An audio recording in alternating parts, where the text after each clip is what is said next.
What's up, Twitch chat? What's up, YouTube? What's up, YouTube chat? Hope you're all having an awesome afternoon. Playing through some Grixis control first today. We kind of talked about it a little bit in the intro. I've played the deck a few times on stream, but never really taken the time to like make it my own.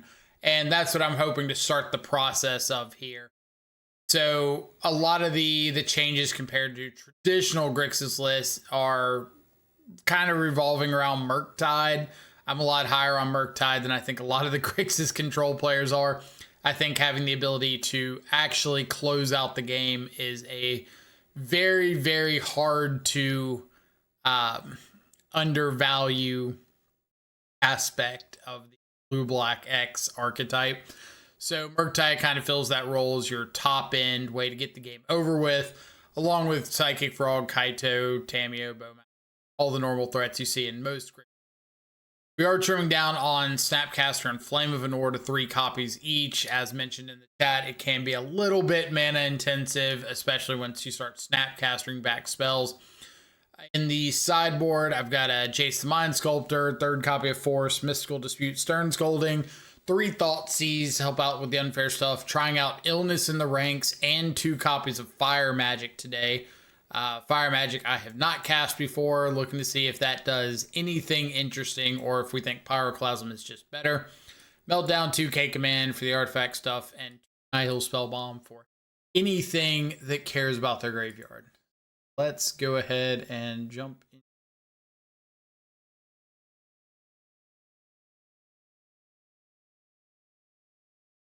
Oh, did I not put the consigns in there? Oh boy. I think I was messing around and looking at how it looked without consigns, and I think just never added them back in. But I played a local event.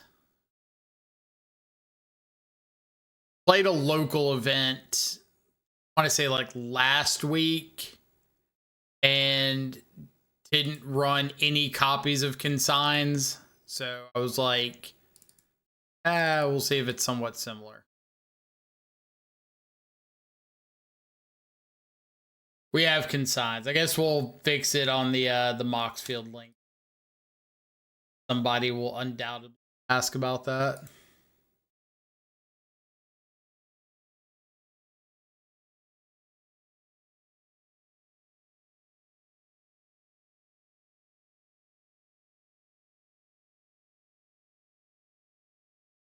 I will say, I don't think Consign is at its greatest point right now either. I think it's a card that you almost have to run 3 or 4 copies in your sideboard, but I don't think it's as good as it has been.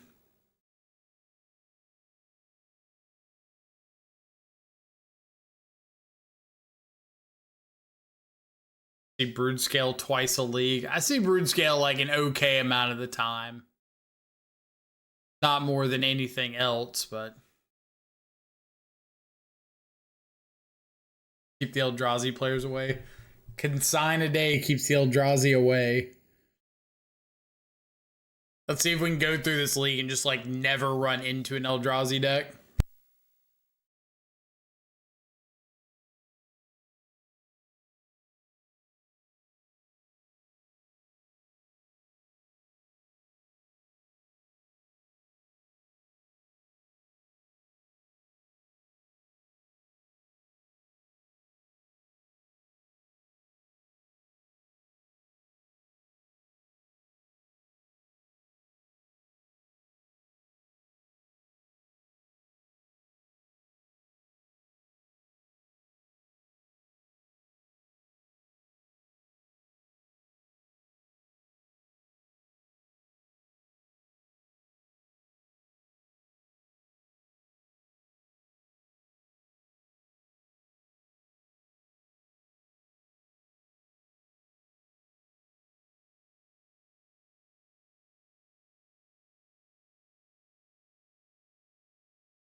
Sorry, I had the mute or mic muted. I opened a Coke and didn't want it like pushing into.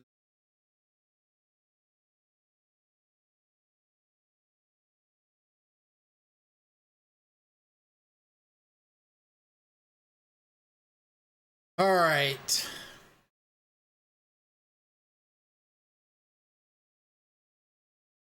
It's unfortunate rollout for them having, or like unfortunate for us that they had guide into static prison plus ocelot pride. I think this frog's gonna have to play a little defense at the moment. I really don't want to do, but like, if I attack him with the frog, they just have free roll block with the cat token. I can discard swamp jump, but I kind of get locked into like, I have to kill something, and it becomes like awkwardly situational. Like if they have a flage, then I want to kill the ocelot pride, but if they've got something else,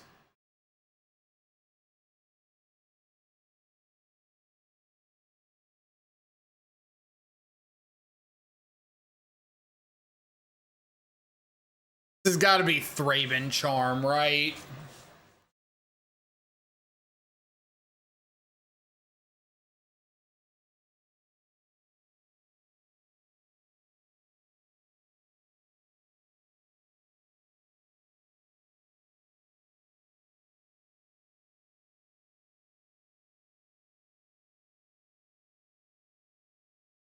Well, if it was Galvanic Discharge, I think they would have gone for that first.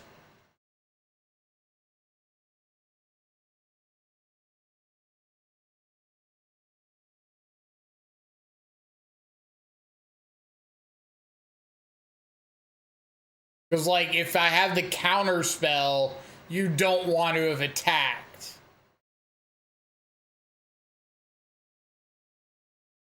So attacking first and then going for the discharge is a little awkward.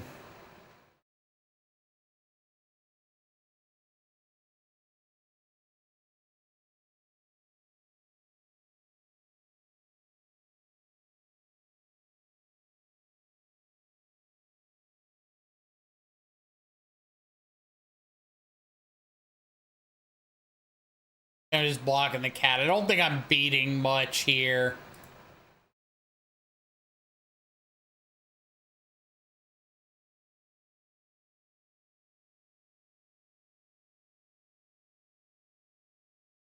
Five. I just have to let the frog die, kill the ocelot pride.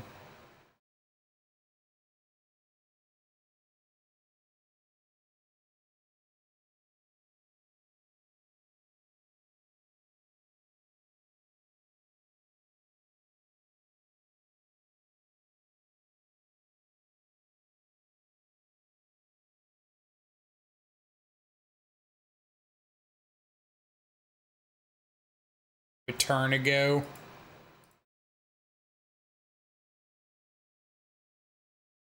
Gonna let him go to attacks here, so hopefully they'll just like burn some energy.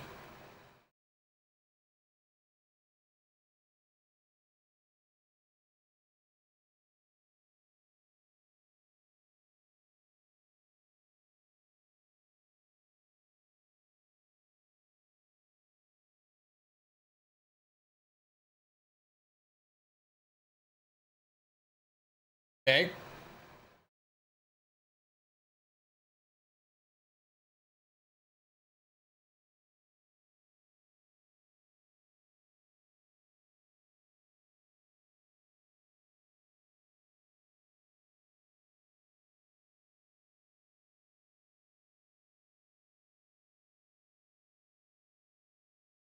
I would love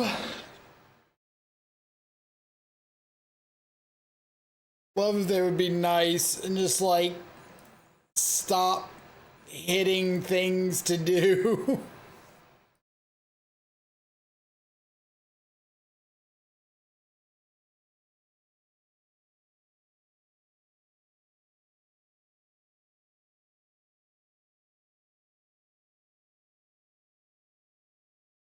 Frog's just too far behind. Taking 5 here, which means I'm just dead to like a flage front half. All right. Why we got games 2 and 3, right? Fire magic, illness, spell bomb, stern scolding. Kevin, what's up? Just in the middle of getting our ass whooped by Boros, you know. Normal blue black X things.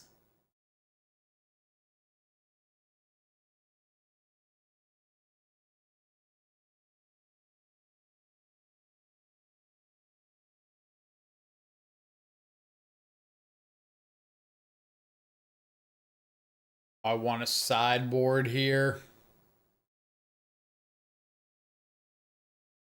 Bit of a liability with Thraben Charm. And Ghost Vacuum.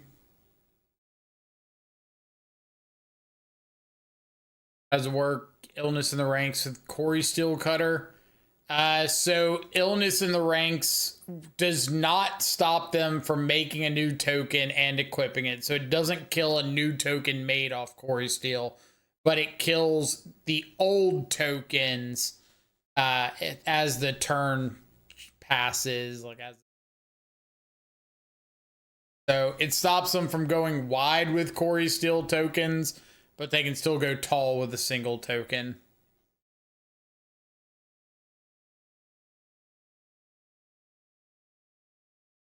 Like Colgan's here with the bows. What, like Colgan's command to pick up Bowmaster? That seems way too slow.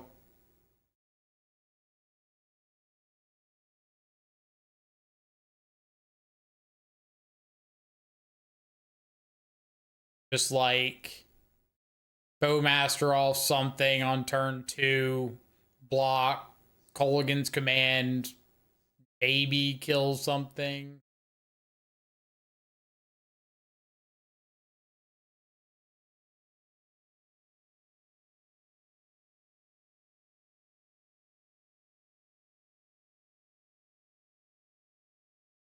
Usually swap a flame for one, neither card killing a flage.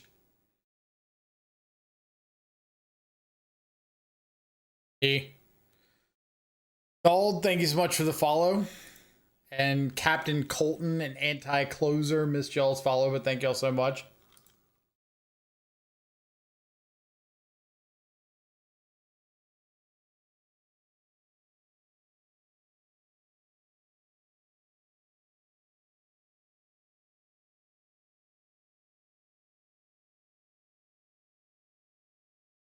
What do we think? Legitimate or nah?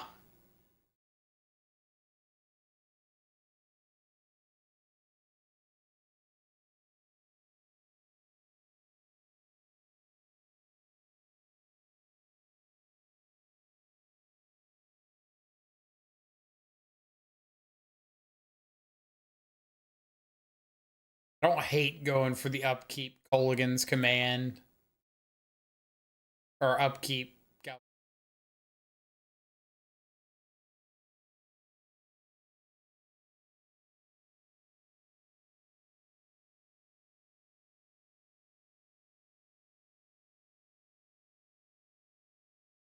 I think I'm gonna fly here.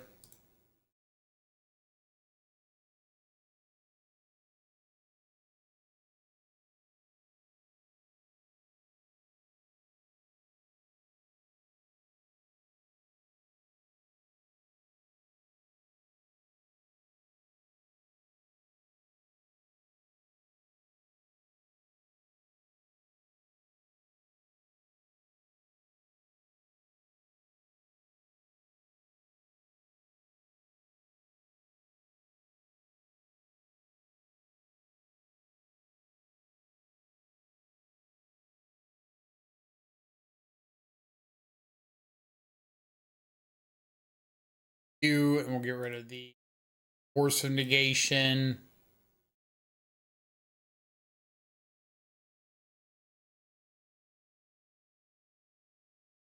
So since I can't kill the guide anyway, I might as well just let them go to combat, see if they decide to put the counter on something else.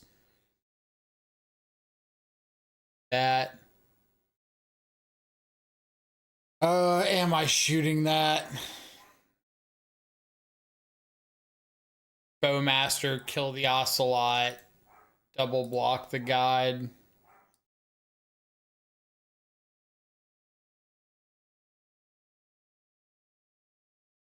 The cat later.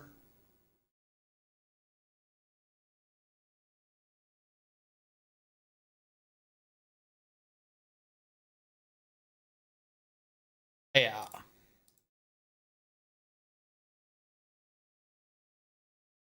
Yeah, I would say that worked out pretty well for us.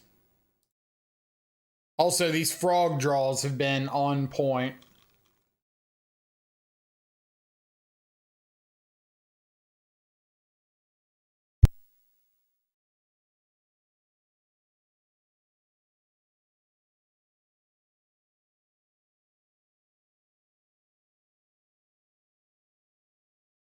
Go down the skull.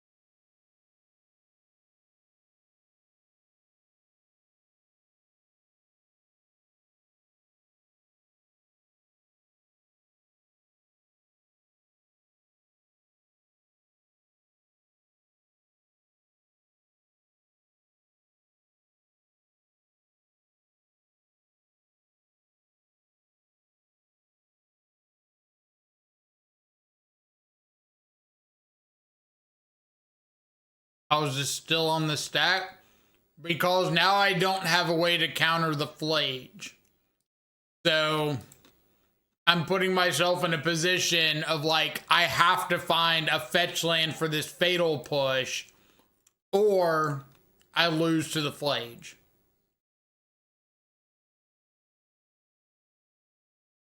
That's why it's still on the stack.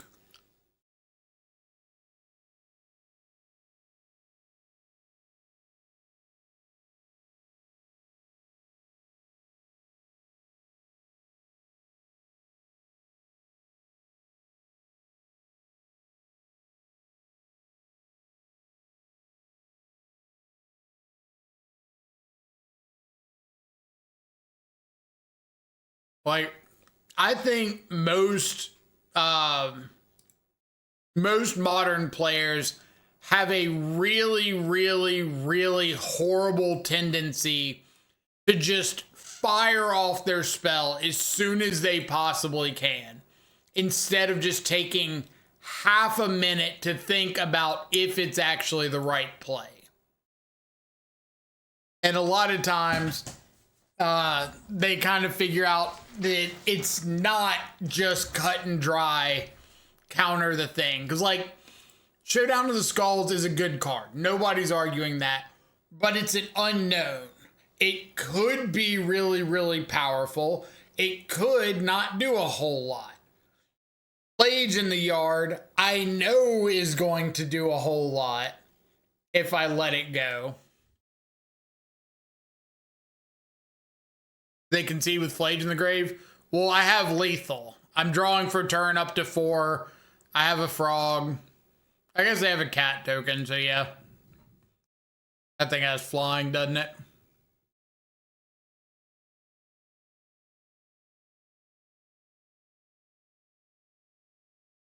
I do have the push. So push, discard.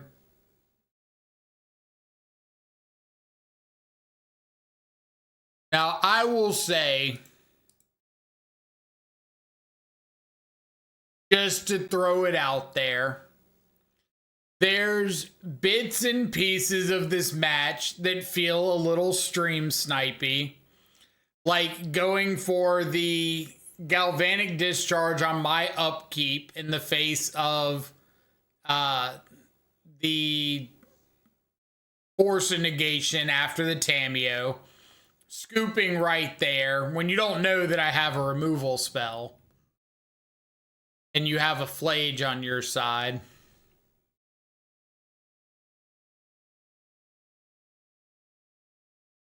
Not in full-on accusatory mode, just, hey, these things look questionable.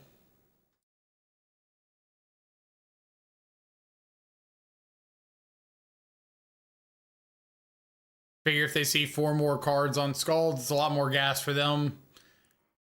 It's possible. Again, it's also possible they don't see anything relevant and wasted a counterspell. Like, what if they see land, 3-drop? Don't care about that.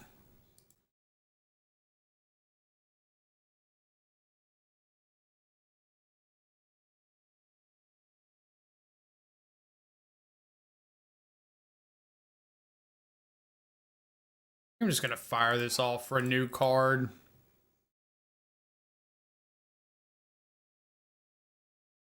I should be able to rebuild in enough time to escape Cling on a Flage.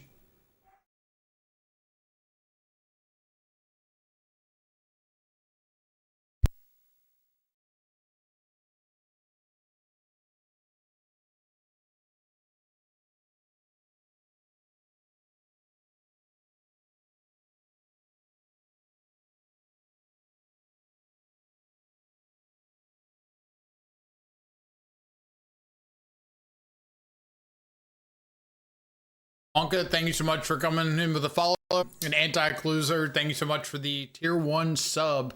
Welcome to the subscribers. Really appreciate it.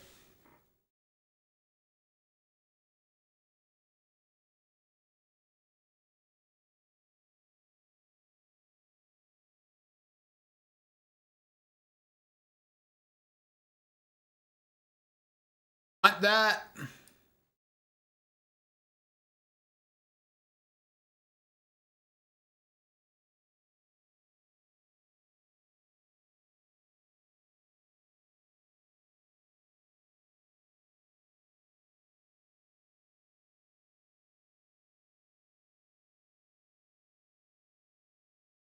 I feel like I'm about to get Blood Mooned.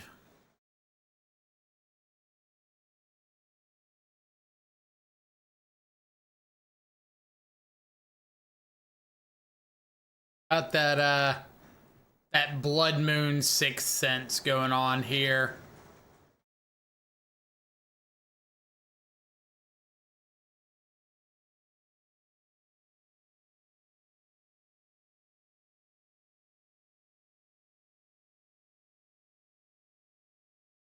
Would indeed suck.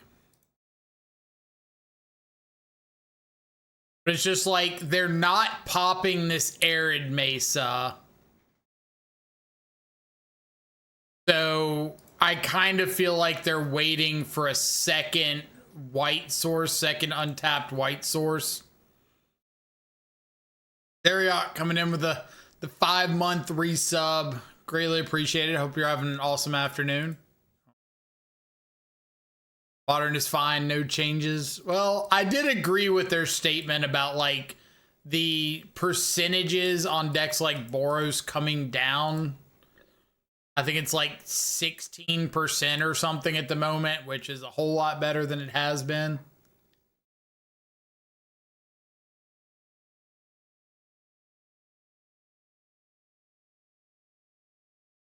There's Flage. Yes, realistically, you should have Fire Magicked before the Flage.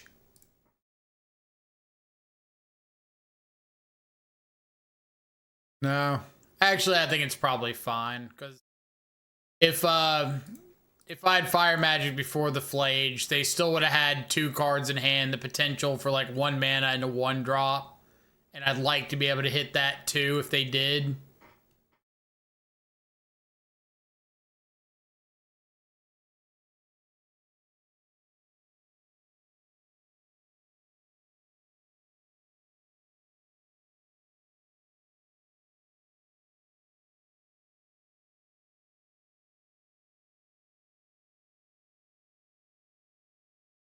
I believe I have a second Undercity, right?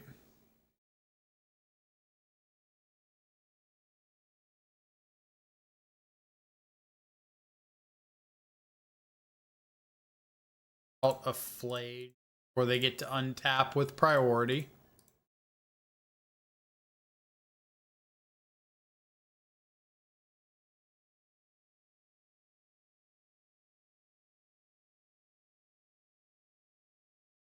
Plus, I can get a basic island now.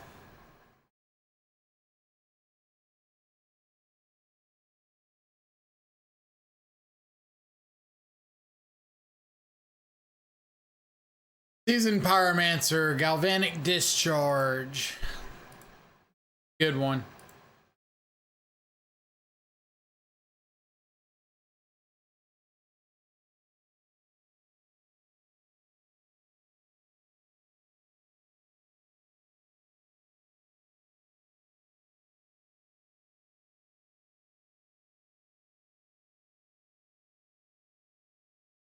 A little bit uncertain about these fire magics.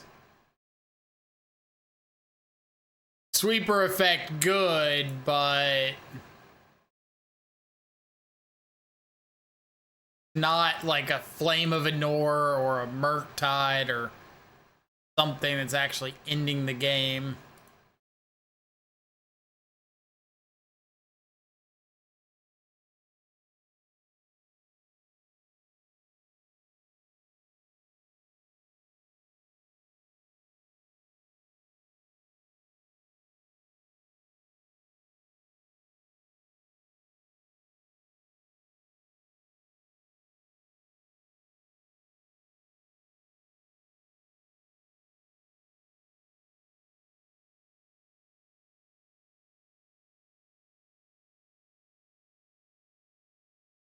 On a token.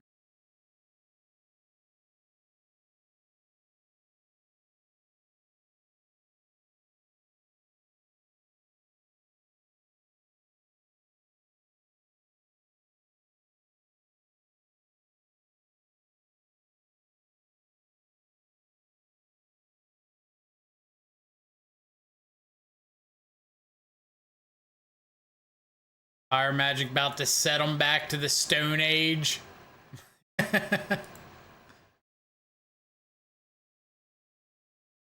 Alright, so they do still have a mana and a Galvanic Discharge. They can put a counter on something. His Blessing doesn't... Thought about that one more.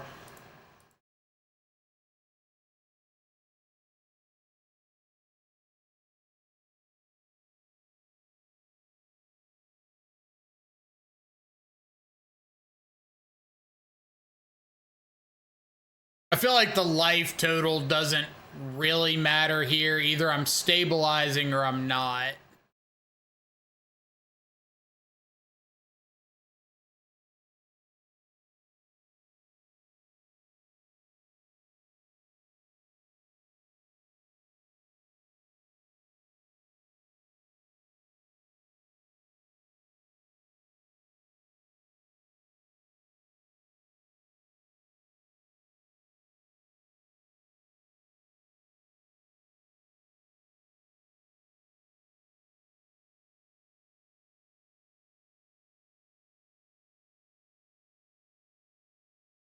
Doesn't the energy matter? It kind of does. So it's like a combination of the energy matters like this, where it's non-zero, but at the end of the day, they kind of have enough energy to do anything they care about doing. The life doesn't really matter. Like I said, either I'm stabilizing or I'm not. And them being at like 4 extra life doesn't really change that.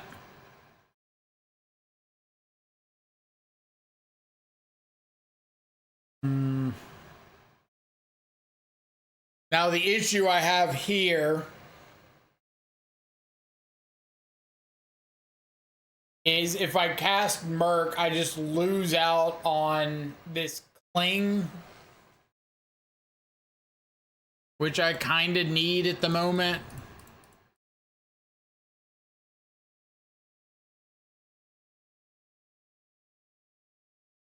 Gonna play a baby merc. Keep some stuff in my graveyard.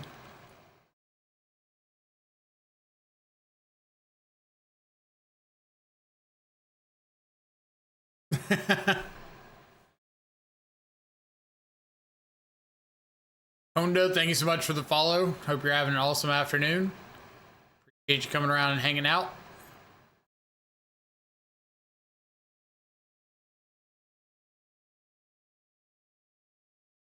So close.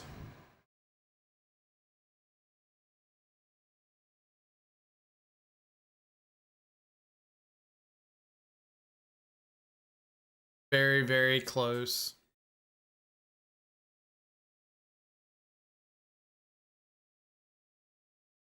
Play out a frog. Frog immediately dies to Flage.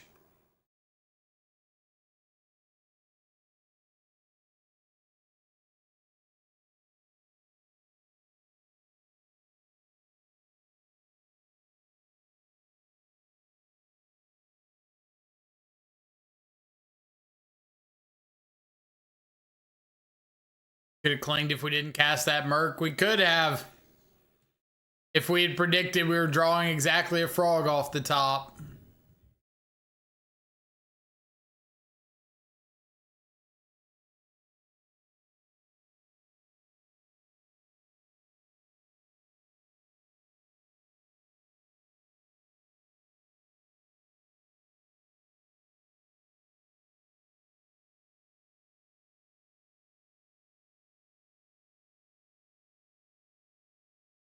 One turn sooner. All right. So, kind of going along with the feeling I've had about Grixis for a minute is your ability to close out games is just non-existent. That's been like my biggest hesitation towards playing more with the deck. Just really tough to not only find your threats, but they're so middling.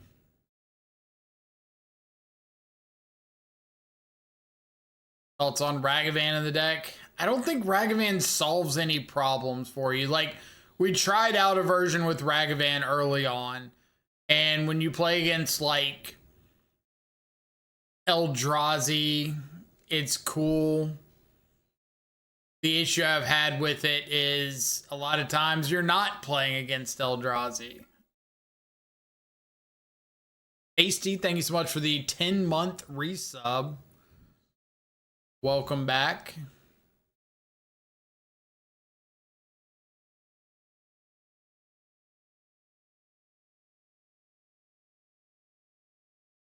Frog feels bad in the current meta. I don't think it does. I think Grixis feels kind of bad. But for the most part, I think like Frog Oculus or Frog Murktide is okay if you play to the strengths of those cards. But I think what happens a lot of times is a list gets put together that's like got those cards in it, but doesn't really take advantage of them. You just kind of become like a worse frog deck slash worse deck.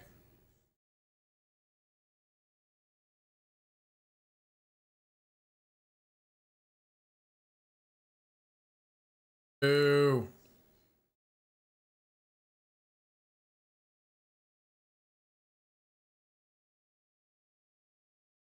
Bad spell bomb. Bad.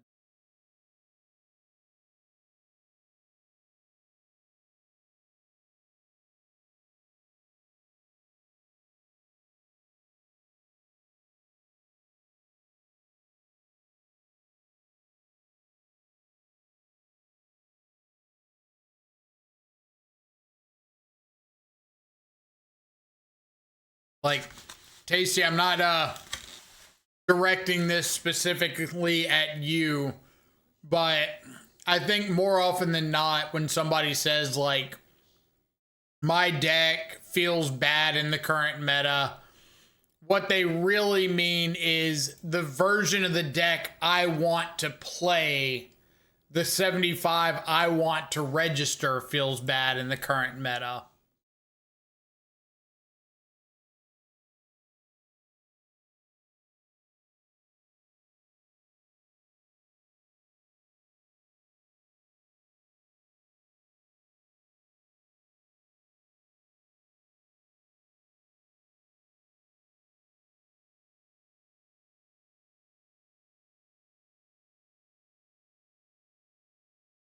Kind of like I want to register Grixis.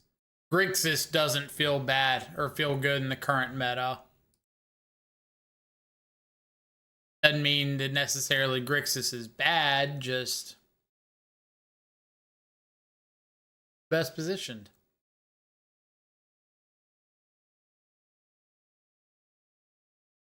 Assuming this is going to get spell bombed.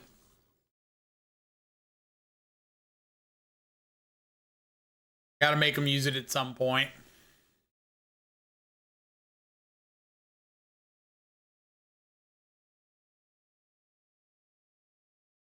It feels good in the current meta. Dimir, Cecil, Shadow. Well, then I encourage you to make content revolving around Dimir, Cecil, Shadow. Form the people. Be pleased with the development. Hail you as a god.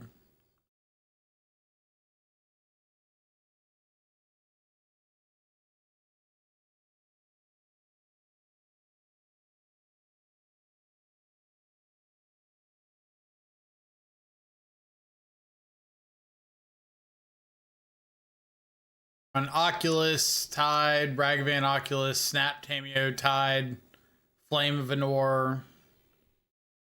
Tried so many versions of this archetype. The best has been Sultai, Birthing Pod, and Sultai Fairy. Say Sultai Fairy, I'm guessing you mean like the Halo Forger build.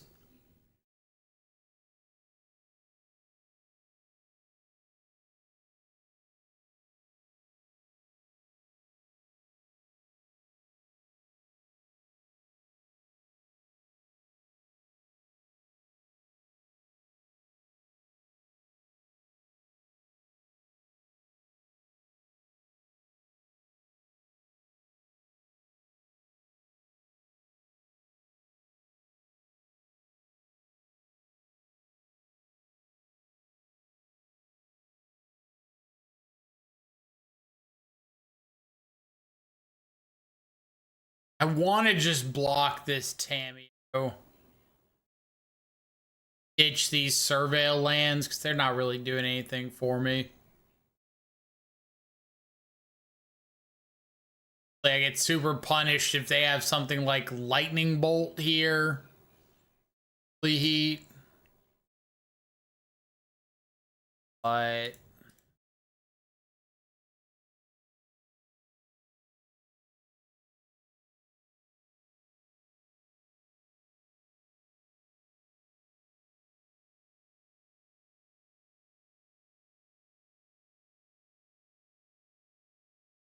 Master never felt as good as yesterday when I ran into the Simic Neoform Oculus deck. It is pretty good into that.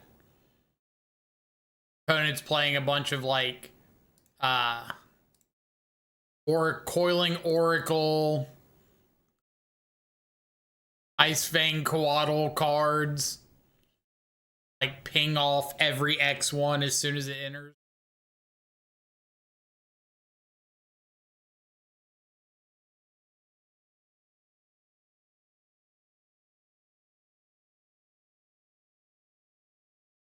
Okay.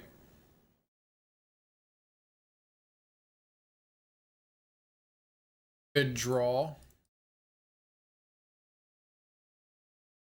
I think I'm going to go ahead and flip the Tameo.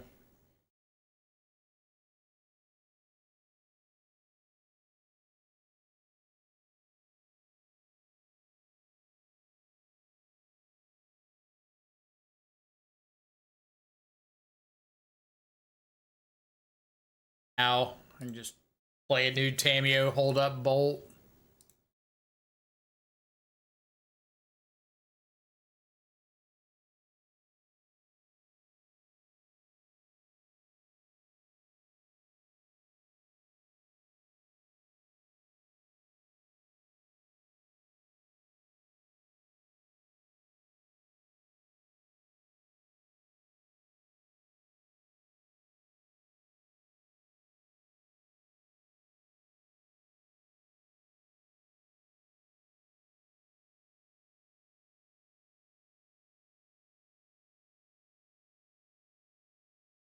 Oh.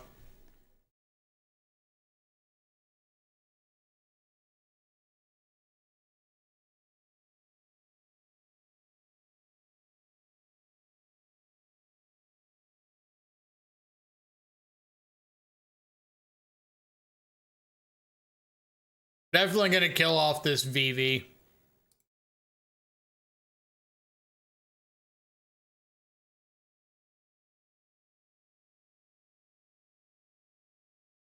Loving the streams, man. Just smashed 2 sandwiches watching before my meeting.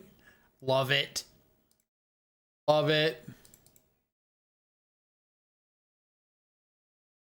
Tameo is dead.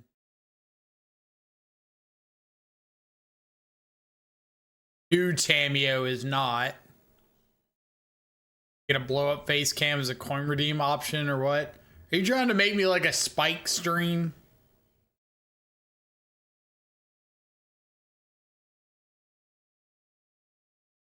I don't want to be a Spike stream. I want to be a Mike stream.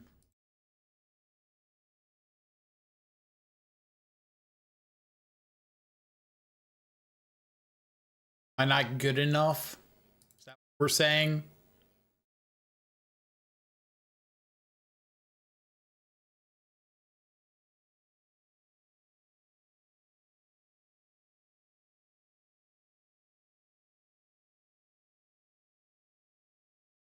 I think that makes me not want to flip new Tameo.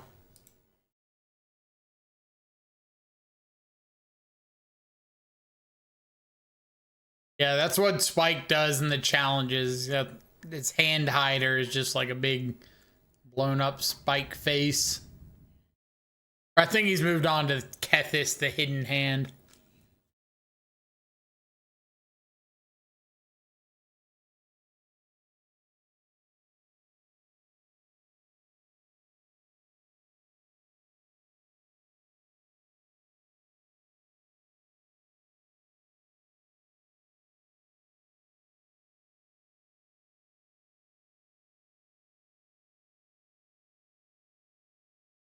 For the odds we get to kill Monk token.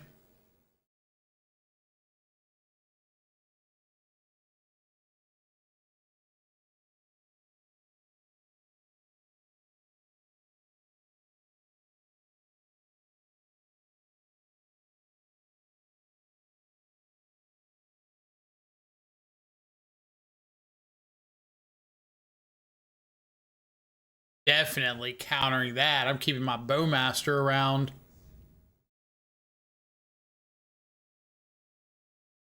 Pop that Soul Guy lantern while you're at it.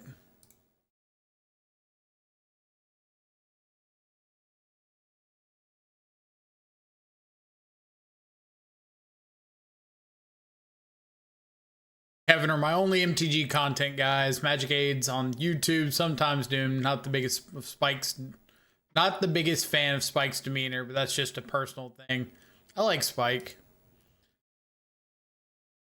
I don't think there's any.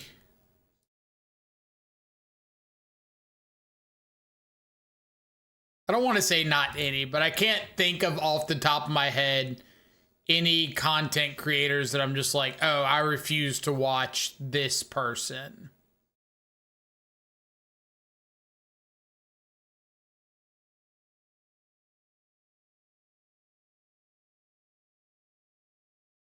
More just like the content I pay attention to almost entirely circles around, oh, I want to watch this kind of deck.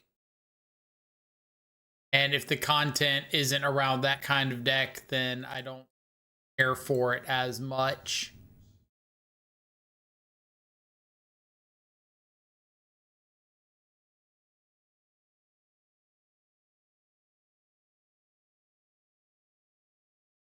Frog. Up this Misty in case they hit another Galvanic Blast. Moment at least they don't have Metalcraft.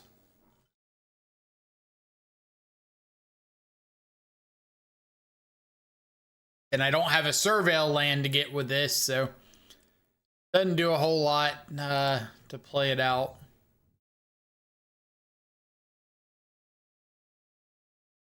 Meltdown, K Command, we can try out Illness. Worse.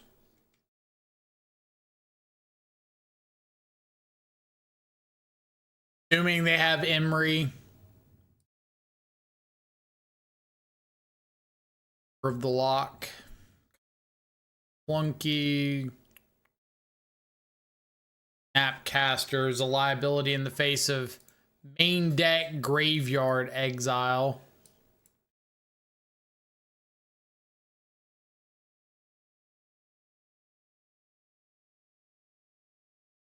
I think I'm gonna trim a Spell Snare because I'm bringing in Force of Negation. It's like I'm cutting an answer to Cori-Steel to bring in an answer to Cori-Steel, but Spell Snare only hits Cori-Steel. I might actually just want to take them out entirely. Jace, happy Monday to you as well. This is your way of telling me you want me to make content about Dimir Shadow for you to watch. I'm saying I want you to make content about Dimir Shadow so you feel satisfied about the state of Dimir Shadow in the current modern meta.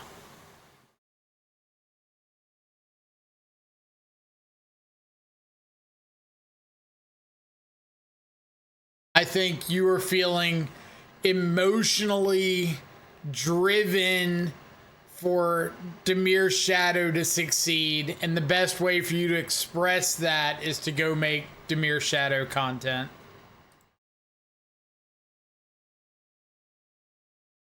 I think that'll help you feel more fulfilled in your day-to-day life.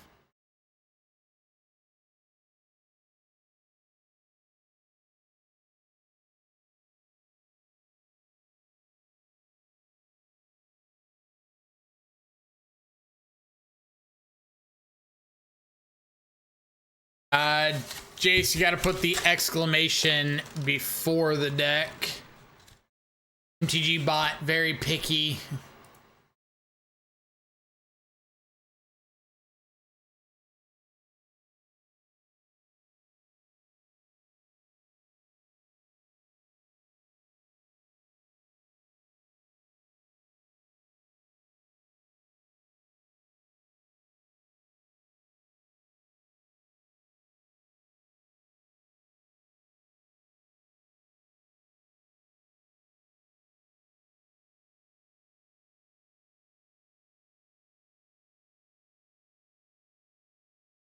Surveil land here.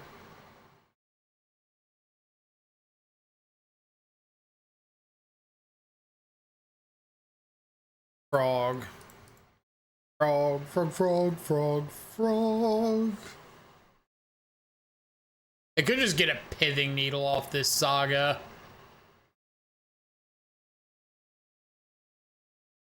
That's an option.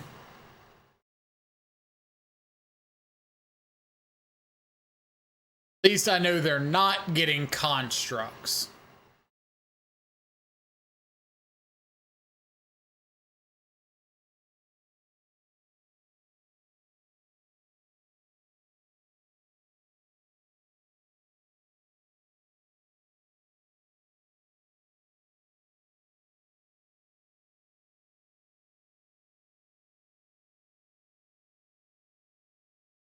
I think I would get fulfillment from convincing former Shadowheads to realize it's good again.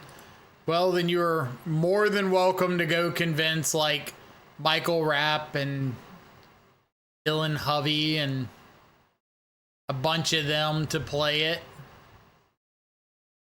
I think anybody will fight you for it.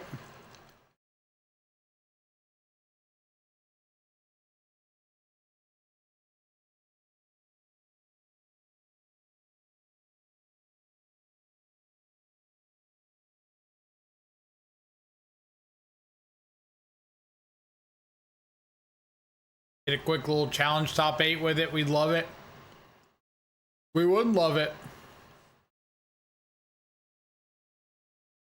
I think that's been like a big issue, is everybody that is saying Shadow is good are typically like, oh, I 5-0'd a league with it, or I won a local 13-person RCQ. And like, that's great, but we're gonna need more to go off of.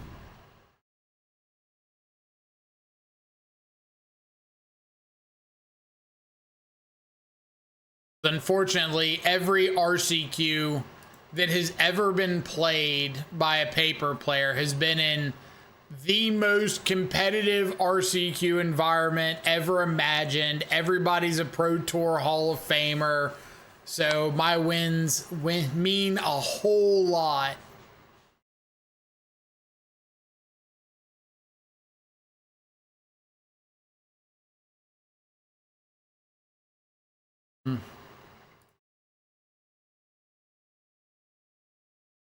They're going to start making construct tokens pretty soon, which is a little unfortunate.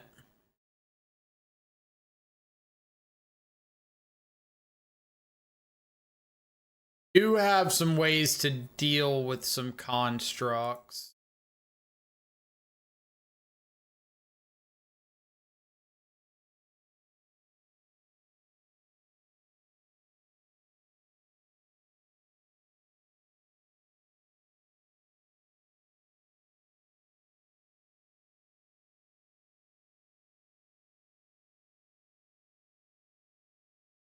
Think there's legs for legendary matters, sort of aggro deck with Final Fantasy having so many. Mox Amber seems like super consistent ramp, and aggro loves ramp.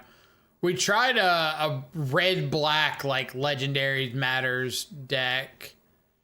Destroy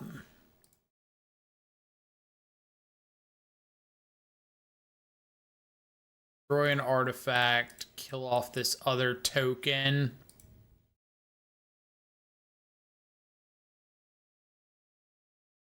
Believe me if I said my 25-man RCQ had 25 players who all played in the latest Pro Tour, I would not.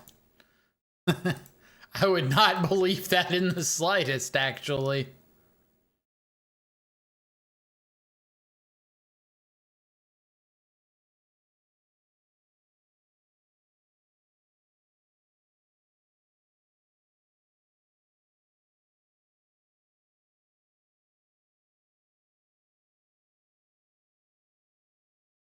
I was there, it was true. I was the PTQ.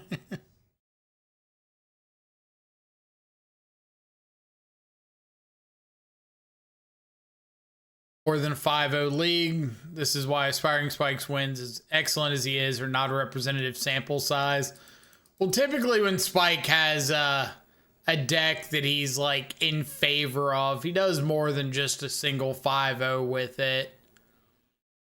Certainly not saying it's the end-all be-all, just often a little more representative than that.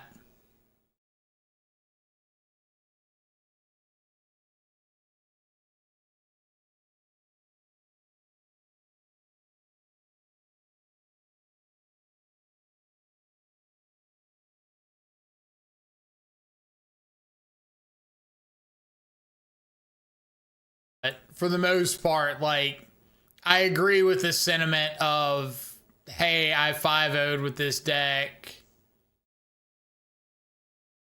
I 5-0'd with this deck is certainly not enough to make it good on its own.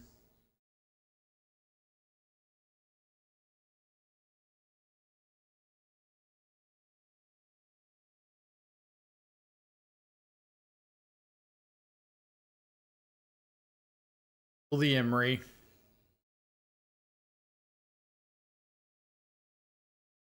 But at least to me, I don't think annoyed is the right word. I just get very critical when it comes to evaluating decks without without a basis for why they should or should not be held to a certain tier or certain regard. Cori-Steel.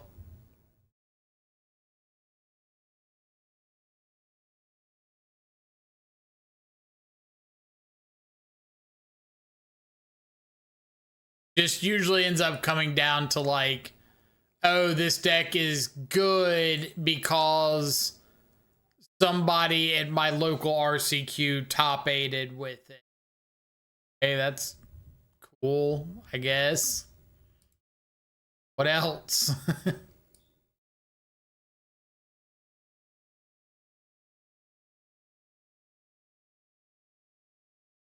The rest of the story.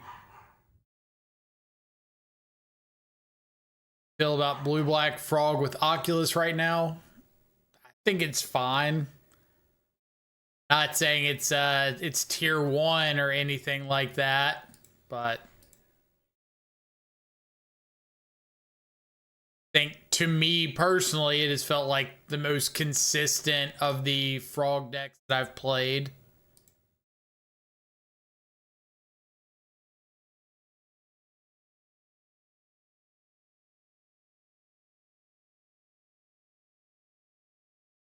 Gonna pass with counterspell up. Or Cori-Steel.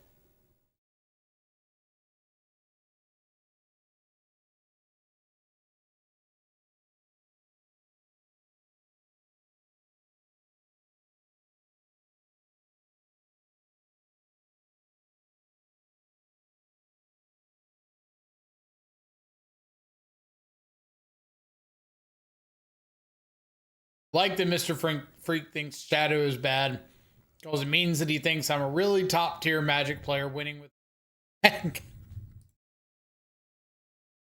Sure, we'll go with that.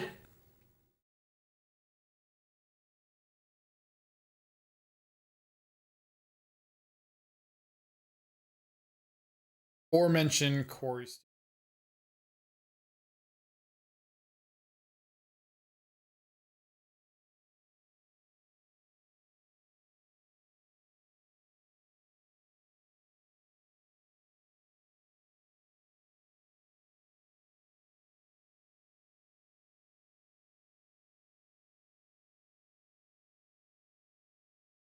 Like, I don't think Shadow is bad.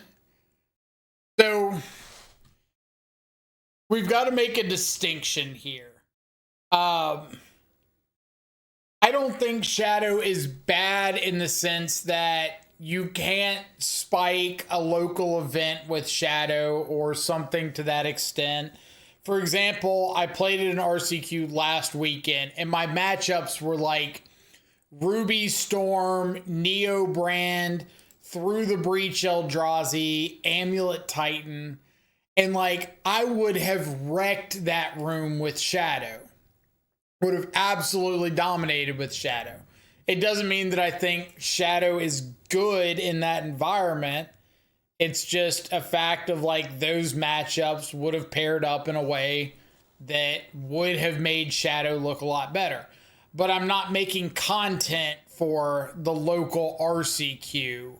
I'm making content for if you go register for a large paper modern event like an RC or a GP, a Spotlight Series or Pro Tour or whatever, how likely are you to do well with Shadow at that event?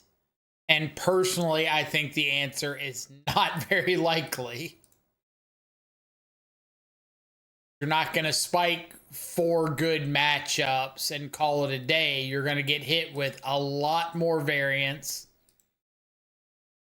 a lot more likelihood of seeing those Boros matchups and subpar matches.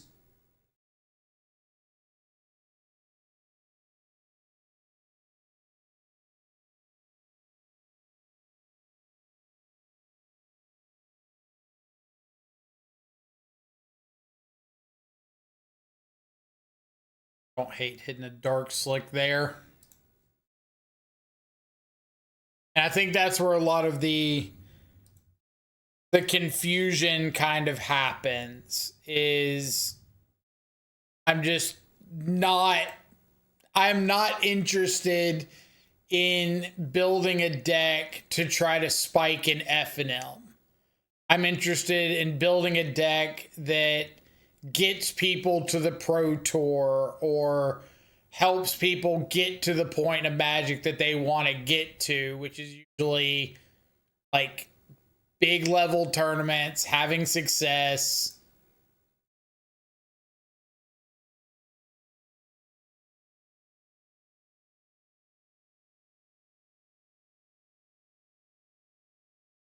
Agreed. Also, the truth is, a lot of the Control Freak Discord players are probably better on average than random FNM and local events comparatively to actual PT. I think, for the most part, anybody that actively attempts to seek out information is going to be at a baseline better than like the average FNM player.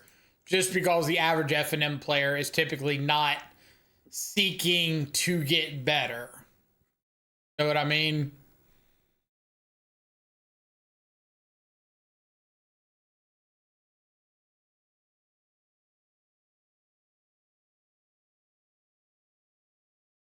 Faster this turn.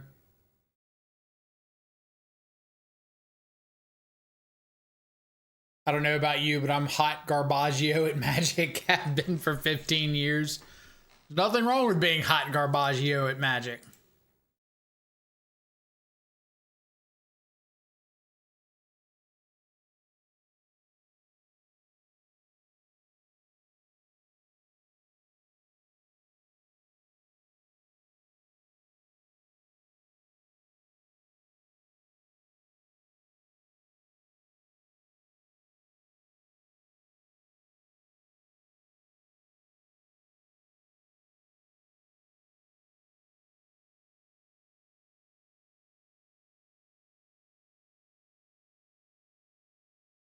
I'm not gonna lie, I kind of just want to get Snapcaster on board to have Flame of Anor live.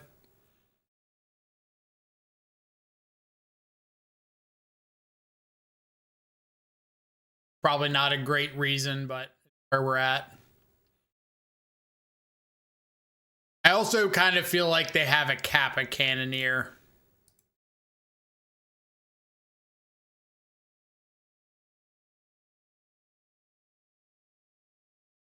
It was like, what would be the reasoning behind not cracking this spell unless they're trying to find an opal?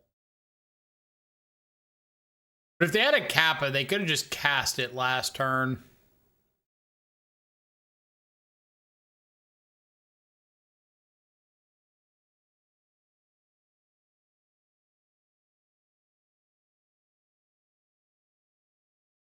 Like, what if I just go to shoot the spell bomb, draw 2?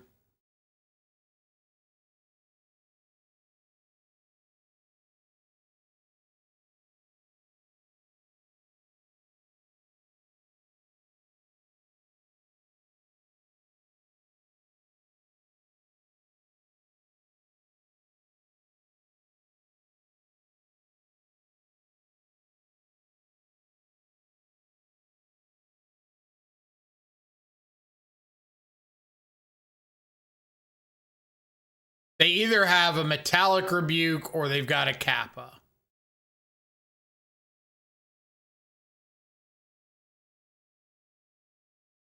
I kind of want to hit land drops.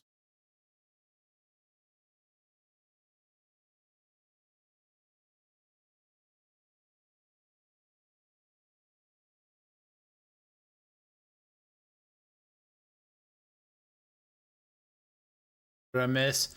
Fair, I guess I would consider myself a below average player, so when I win with the deck, I consider the deck to have some amount of ability to do well at a big tournament, even if it's not the best deck in the format. I think there's a lot of decks that can do well at a tournament if you're prepared correctly. So I don't necessarily like disagree. I just don't think Shadow is that deck at the moment. I don't believe Shadow has really got the tools to combat a lot of the issues going on.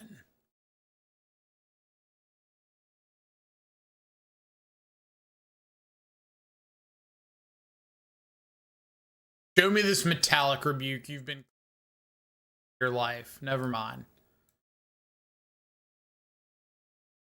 Let's take Flame of Anor, Hooligan's Command to destroy the Cori-Steel, kill the Emery.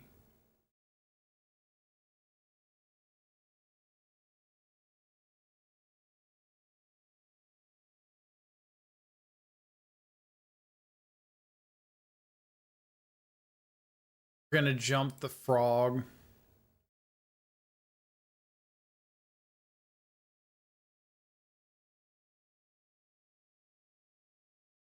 We're up the trade with the Snapcaster too.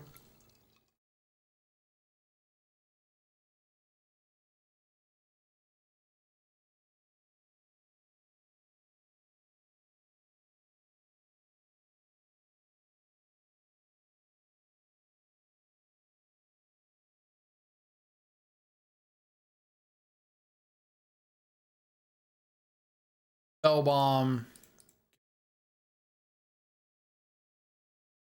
B. Two unknowns. Double queued right now. Are you talking to Bolt Snap Bolt or to me? If you're talking to me, I'm queued for Houston, and I think I've scooped in the top 8 of like 5 other RCQs now to people that offered favorable redistributions.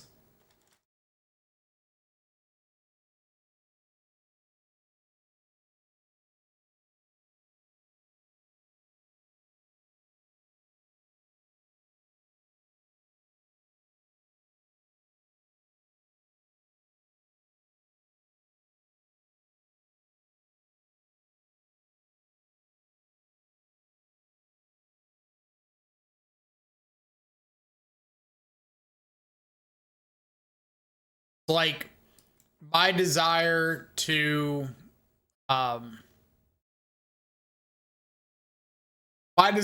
go to Vegas is like here. My desire to consistently go positive in RCQs is like here. So if somebody offers a good split, I have got zero attachment to going to Vegas. Can't sell RCQ spots or anything, right? You cannot. Can't transfer them, can't sell them.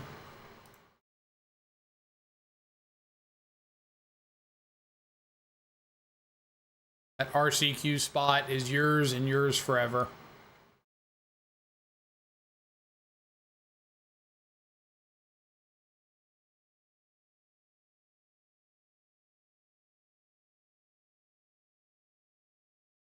All right. I guess we're gonna play out a frog, maybe 2.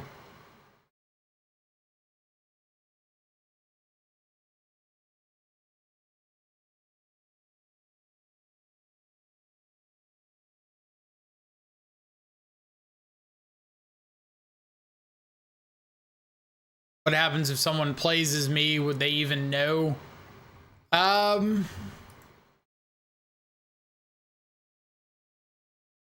Probably not. I can't think of any time there's been like an ID check. So reasonable chance they wouldn't actually know. That being said, if you were doing well and you ever got on like coverage, then I'm sure somebody would notice and say something. Like, oh, I know the name of the person on coverage, and that's not them.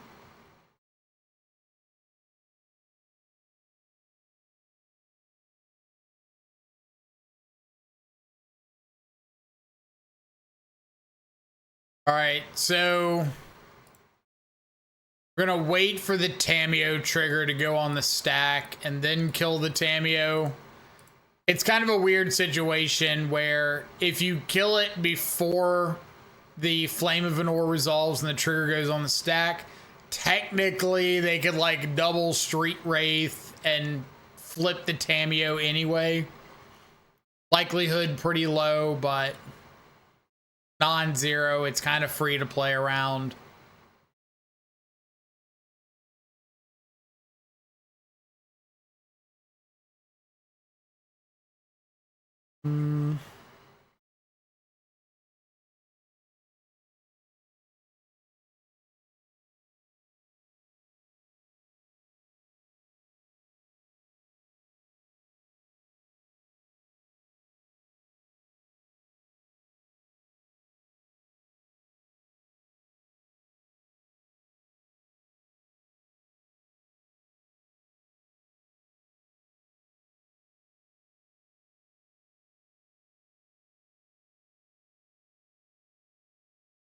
Go ahead and Soul Bomb. A lot easier to fly the second frog without having to give up like Snapcaster value.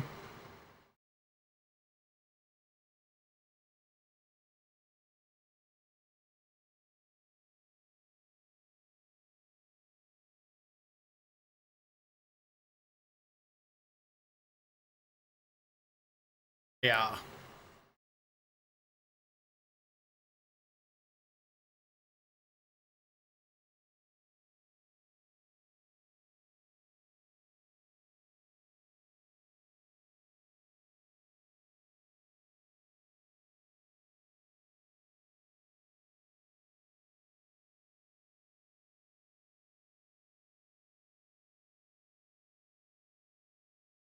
Back on Grixis control.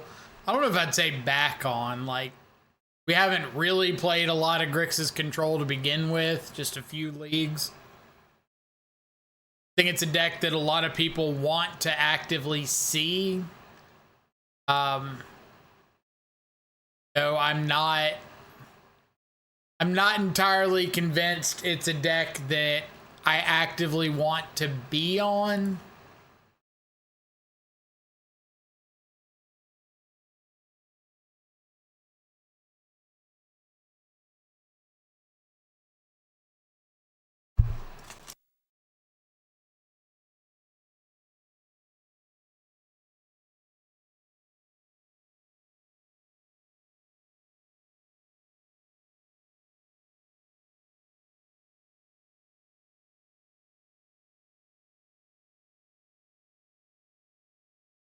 Like, I kind of think Grixis is a Stockholm Syndrome deck.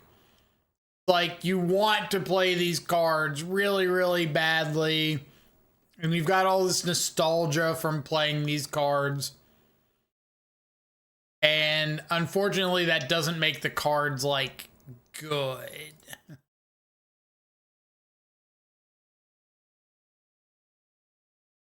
Want to play Snapcaster and Colligan's Command and that stuff.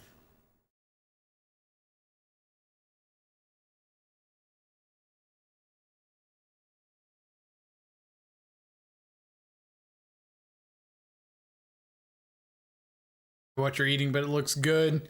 It's a pulled pork sandwich. Butcher shop near me has started doing blue plates, so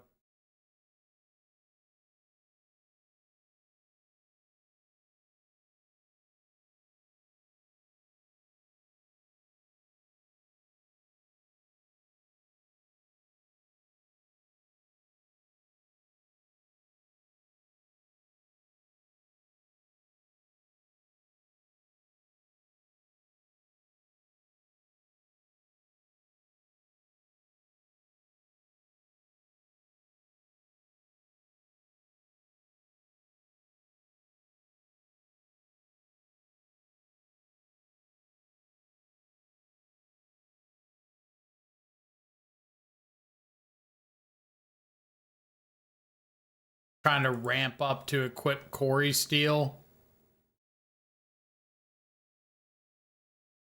Or do they find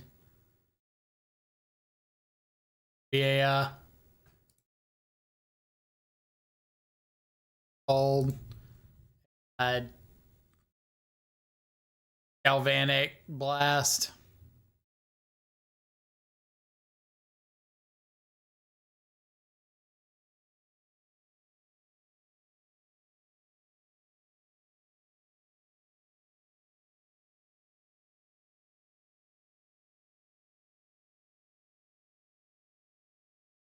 I'm pretty sure I cling to dust my Snapcaster, discard the other two, and go down exactly to 1, right? Snapcaster, gain up to 6. Or I don't even have to.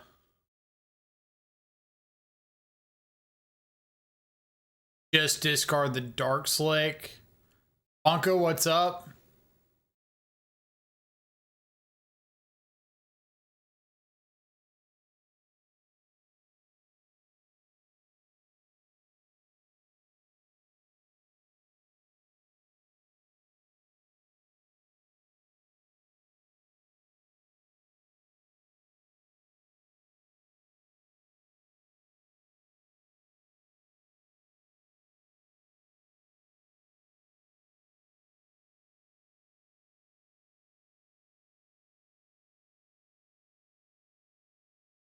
Discard the Dark Slick.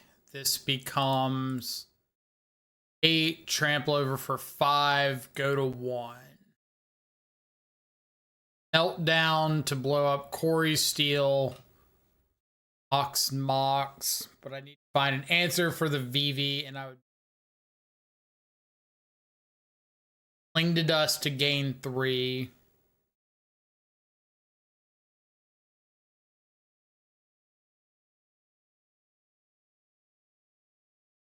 Is about to time out, but like I would like to think about this as if they aren't going to time out and if there is an objectively correct play.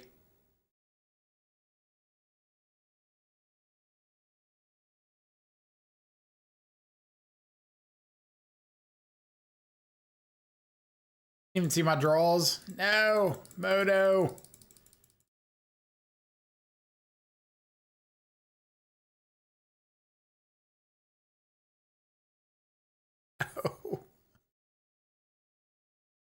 Do you not let me see?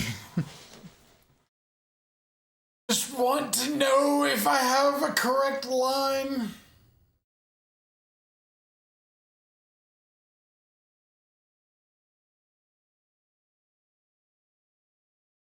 I'm qualified for Belgium's RC in November, and I want to play Dimir Frog, but I kind of want to play a deck I can do well with, not just a 2-3 pet deck. Need to start the reps. Is it worthwhile?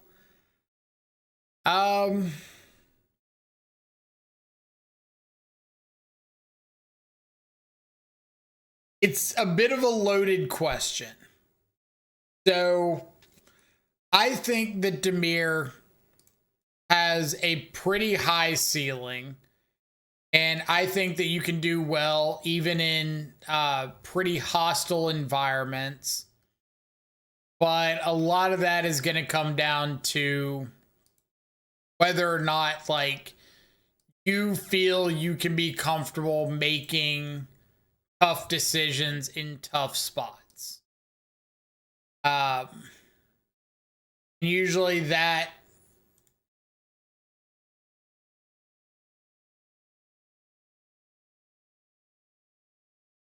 Asian of Goba Khan. When this siege enters, look at target opponent's hand. You may exile a non-land card from it. For as long as that card remains exiled, its owner may play it. A spell cast this way costs 2 more to cast. So it is that bird Aven Interrupter.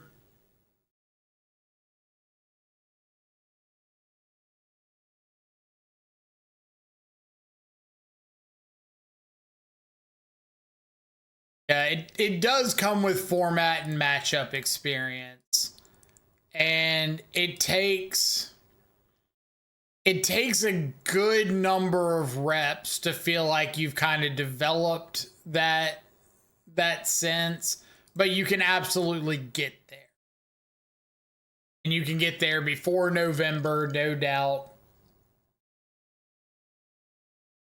But I think more often than not, when people are looking at like picking up Frog on the fly, they really want to like pick it up on Wednesday and win an event on Friday with it. And for the most part, you can kind of do that if you're just playing small local events, and kind of bulldozing your way through has a reasonable chance of getting there. But as soon as you get to a larger event and you have to do well consistently over a number of rounds, that changes up pretty drastically.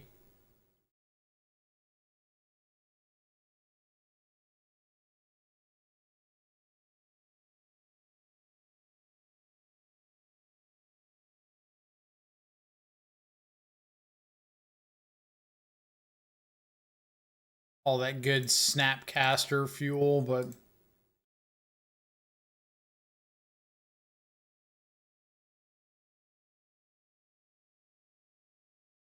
go.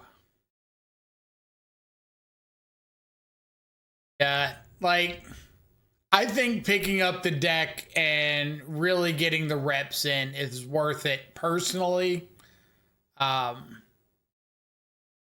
I think it's a very, very good archetype to really get a hang of, because it leads you into a lot of different avenues. Like if you can take a frog variant and do fairly well with it, then that can translate into control shells. It can translate into other mid-range decks, other psychic frog decks, other Thoughtseize decks. There's a lot of room there.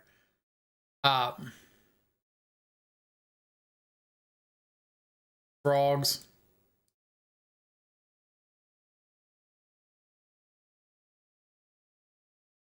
I think if they had a discharge, they would have just cast it last turn.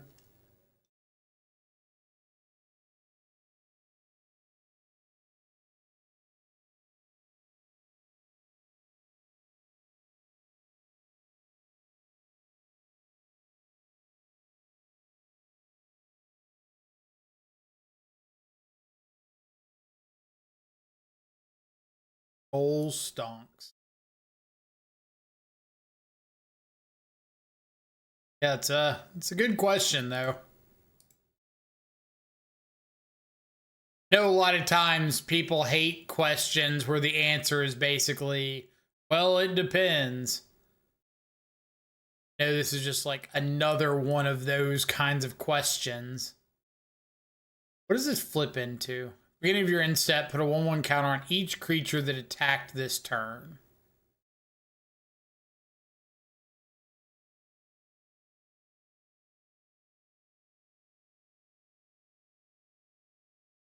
Can you flage this?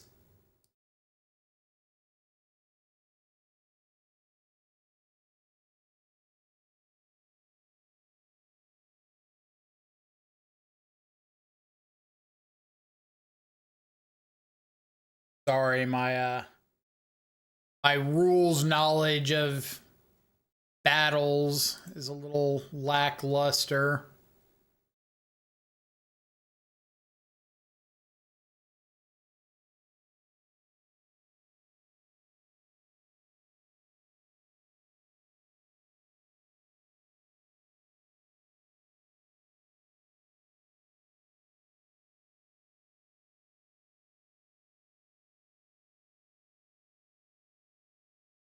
How'd we board last time? I know we boarded these in. I think I'm going to change out my board out plan. A lot of threat issues last time. Now I want to board out one Tameo.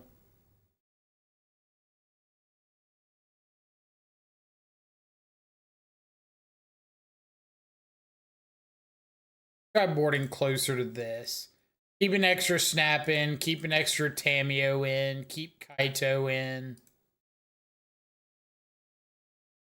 I guess my question was more about viability of the deck in a big tournament. I agree, for example, Death Shadow and probably Grixis aren't quite there at the moment.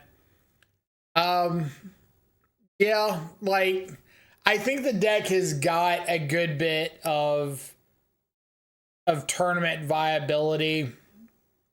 Thing is how it just won a showcase, went 12-0 in the showcase, like, what, 3 days ago, the Oculus list, or the Esper Oculus list.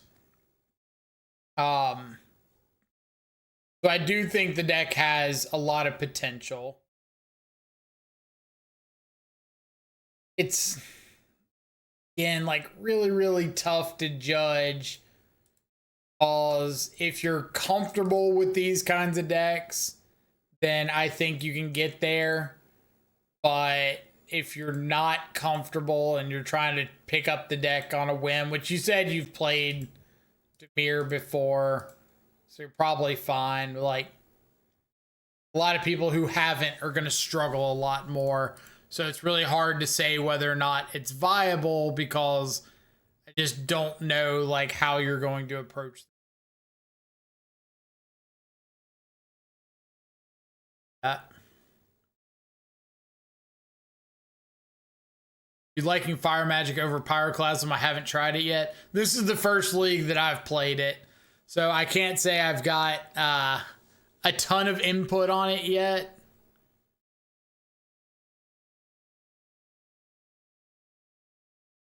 Pretty okay the first league, or the first match against Boros. We just didn't see a clock. So that list is a bit too metagame tailored for online, maybe. I think that for the most part, anytime someone puts together a list that's metagame tailored, it's more that they just chose to try to fight a couple particular archetypes and got fortunate that that's what they saw. I think very rarely are you going to have situations where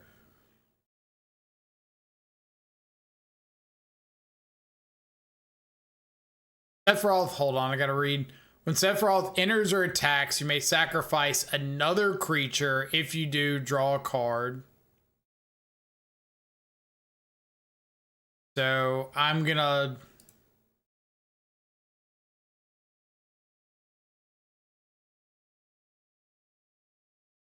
I want to kill this.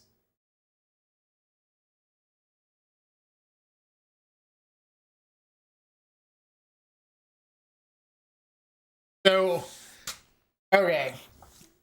When it comes to Boros or Red White X energy, this is where so many of my decision points kind of like hit a brick wall. Because on one hand, if my opponent resolves this and they sack their guide, I'm extremely happy. But if they don't sack their guide, they get an energy and a life, which isn't like the end of the world, but I could just kill something in response, like kill the guide, kill the Sephiroth when it enters.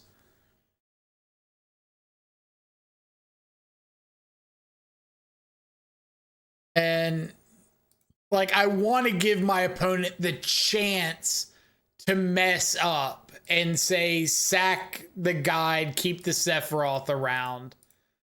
But the fear is just that if they don't mess up, I just kind of like wasted an opportunity there to leave them with less resources.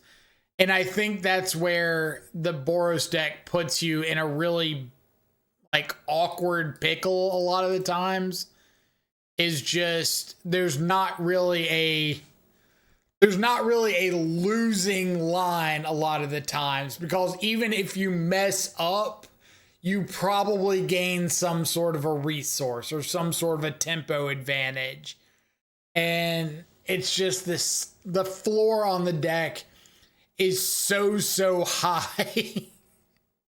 And it's really tough to make like a bad line because everything kind of does something.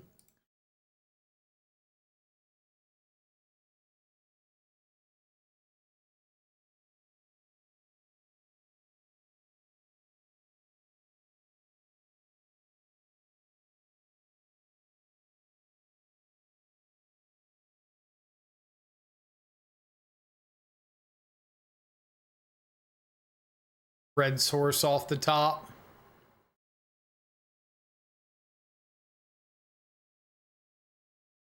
Opponent last seen 6 days ago on Living End. This is not a very Living End friendly hand.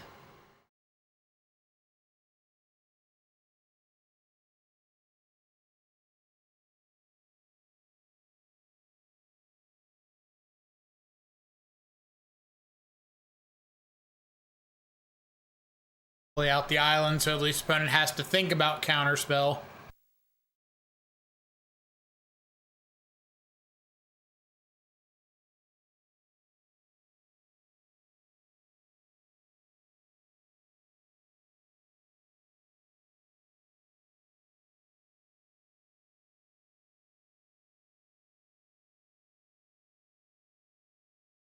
I hope they're not on the Sultai version with like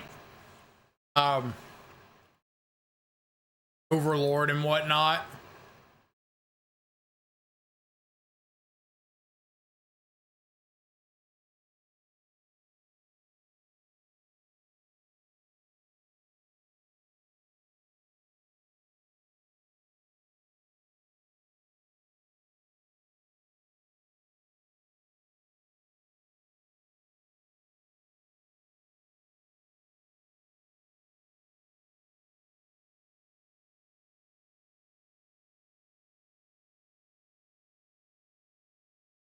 Hard cast Flare of Denial on my Bowmaster.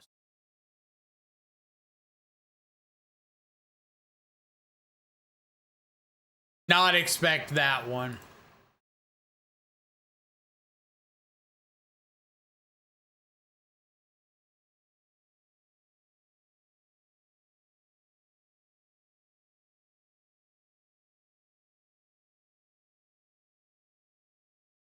On top and reserve the right to fetch it away if I don't want it.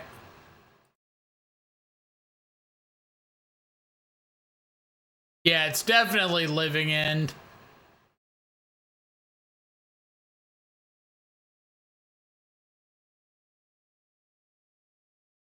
Flare of Denial kind of gives it away.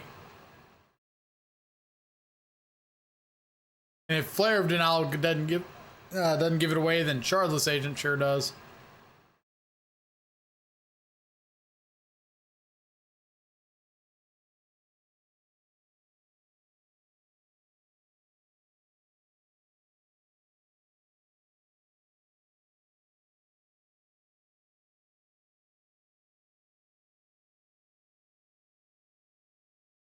Got Frog coming off the top.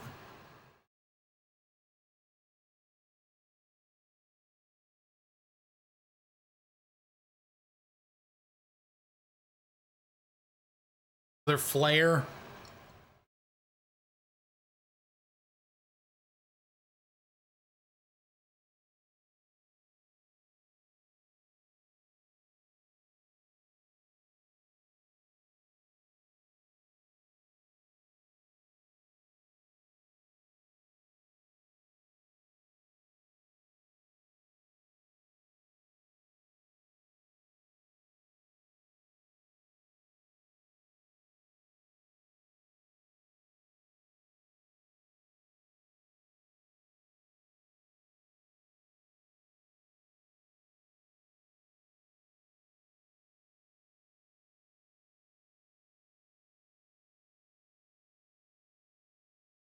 Settle for a really weak living end. You can probably beat this. If I had an answer in hand to a second copy of Living End, I might agree with you. But the issue right here is if they just have another Cascade spell, then any fighting I do over these guys is just kind of pointless. There's always a chance, but I think I only have a chance if I draw into another copy of a answer spell, or draw into a single spell.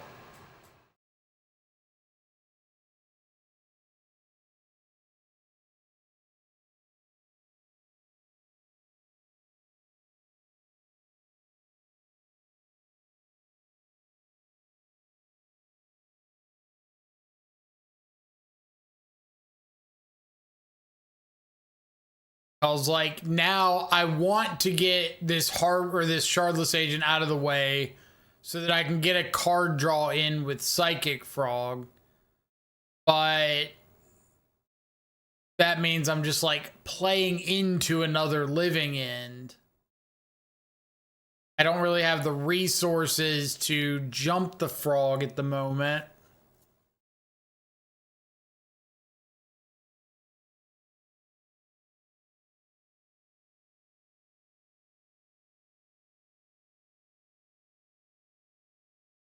Just, I need them to not have another Cascade spell, or we've got to like close the game out before that matters.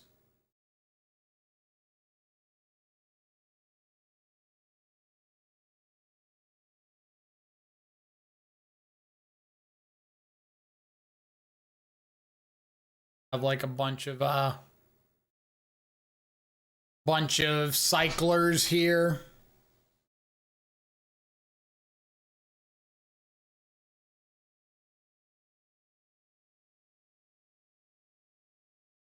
You know which PT RC Houston and Vegas queue for? It's the first Pro Tour of 2026. I don't remember where it's at, but whatever the first Pro Tour of the year is. At Richmond, that sounds right.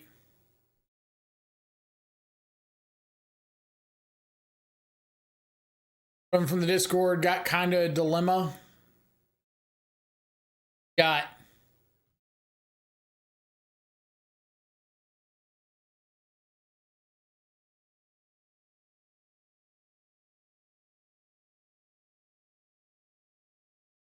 back. Got back Halo Forger.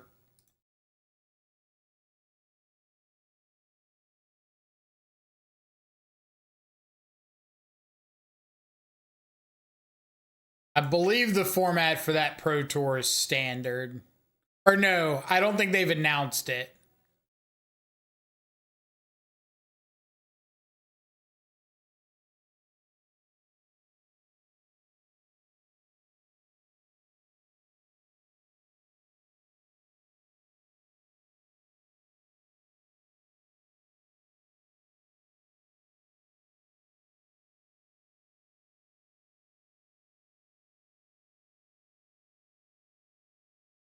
Counterspell. That hits a Halo Forger, right? Hit a 3-1.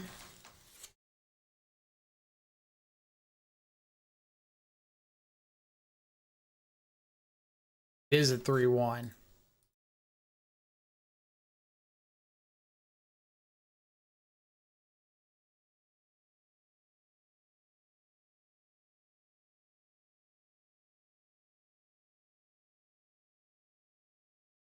Discard you. Our frog. So if I attack all out, they block Bowman. I get in for 5.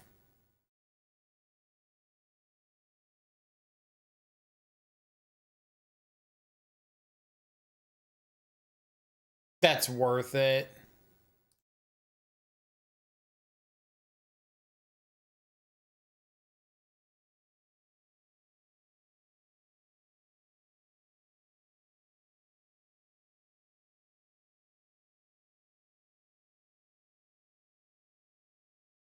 Love to draw something other than fatal pushes. I don't play that much Magic anymore. Only Saturday RCQ and work 80 hours, so I can't really learn Frog conventionally. Have any advice for things I can still play the deck competitively with my time crunch? Like right now, I'm watching your stream at work, but until I focus and go hands on, I fear I'll only play the deck subpar. Any advice for learning the deck on a crunch?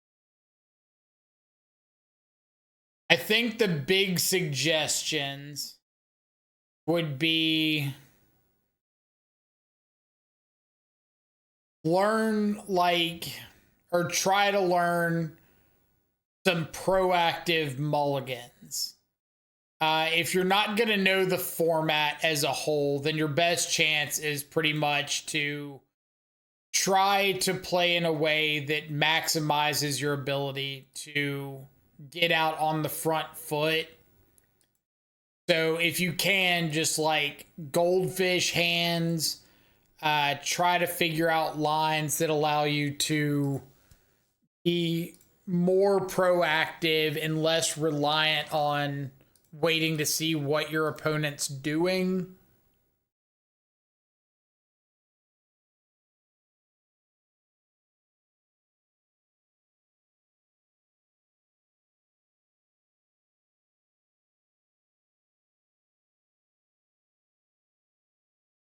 On counterspell. Counterspell.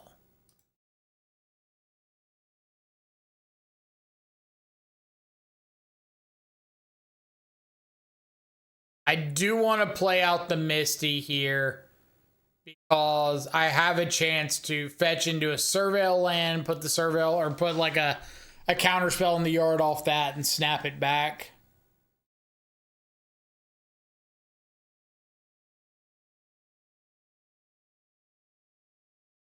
Mainly matchup knowledge, so I would say take the time to study up on what the meta decks do, how they win, what you need to stop them from doing to win.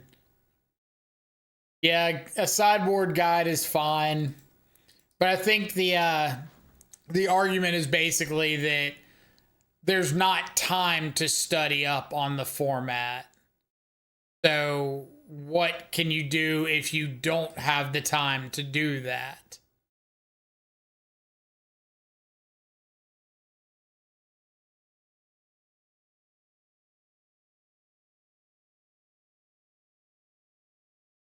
Okay.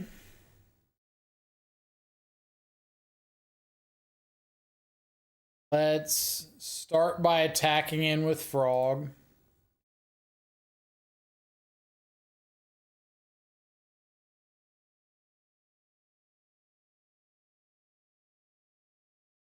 This is good. I want to make my opponent commit mana before I do anything.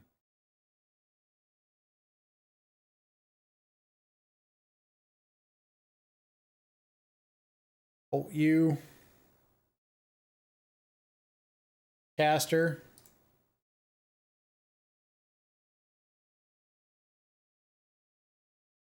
Woo!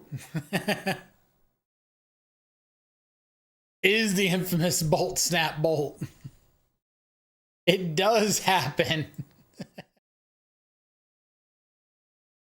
I thought it was a myth.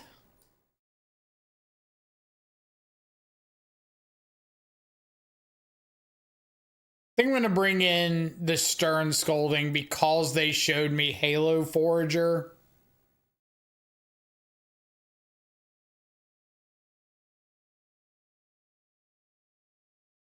Flame seems a little slow. Push is pretty bad. I can keep some bolts in. Spell Snare can go. Don't like Shieldred's Edict. I don't really have much to bring in over it. It's like Shieldred's Edict or Flame or the third Snapcaster. Maybe Flame's a little better because I got Tameo in still.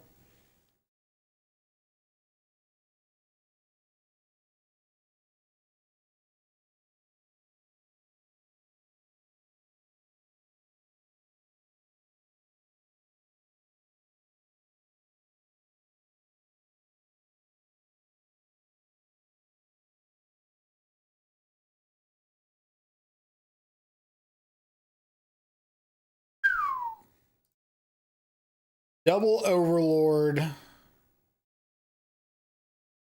Doesn't really matter what I take here.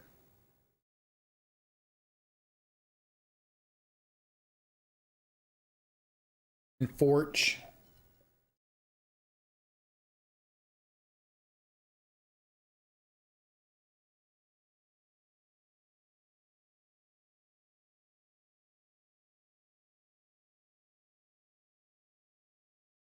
Perhaps should have just taken the Flare.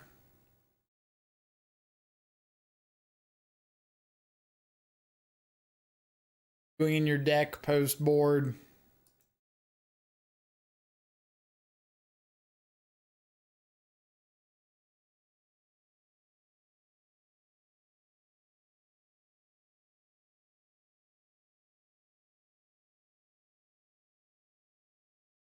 All right. So they've got Flare, Second Overlord, Shardless Agent, Living End.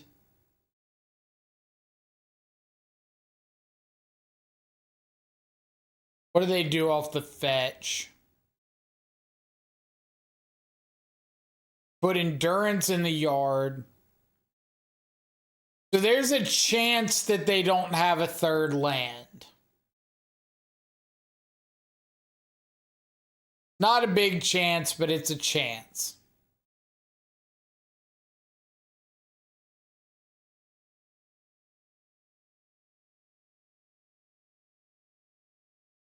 I think I have to jam Frog here and hope they miss their third land.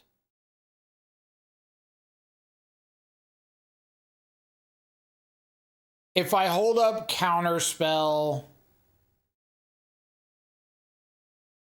then like I'm getting into this holding pattern of if they go for Overlord instead of Agent and I Counterspell that, the other Overlord's ticking down.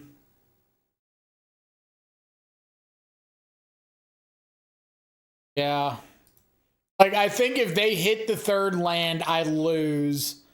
But if I just sit back and do nothing, I'm not winning. They hit the third land, I lose. If I sit back, I'm not winning. All right, so they hit Subtlety off a Shardless Agent. So that was their blind draw.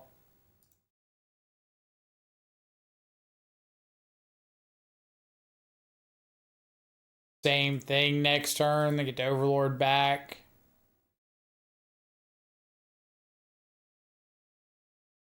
Hit the land naturally. They're going to Overlord. They can put Subtlety back in their hand. 17 copies of it approximately.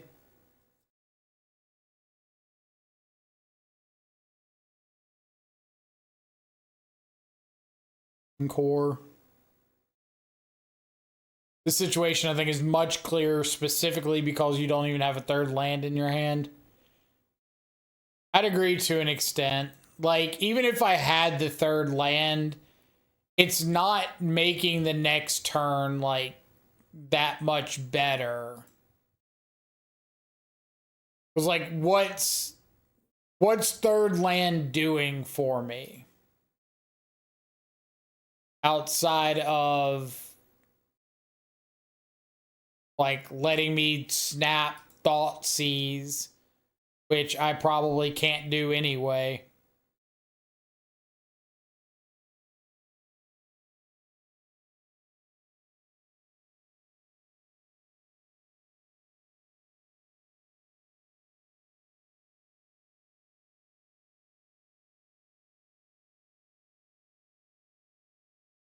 Living End has been suspended.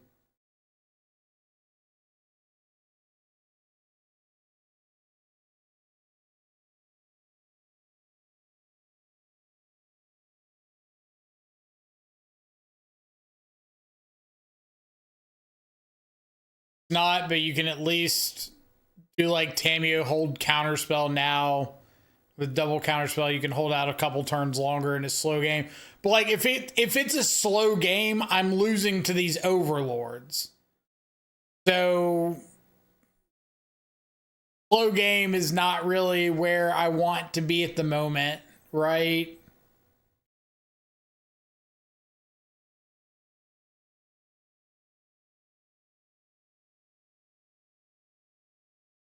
They do off the hedge maze. Put a card on top. So like at the moment, I want to discard everything but counterspell and put them on a 2-turn clock.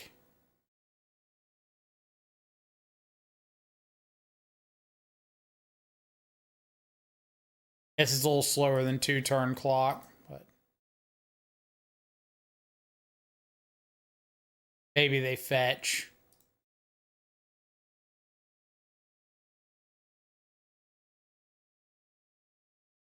Snap.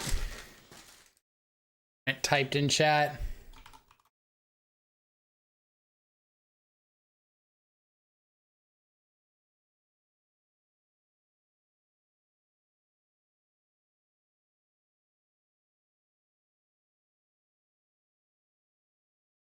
They enjoyed the stream.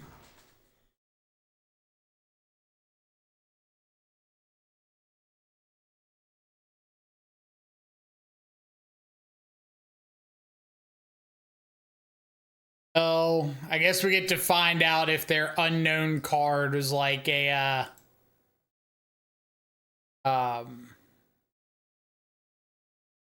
what's it called? An Otawara or like a Sky Turtle or something.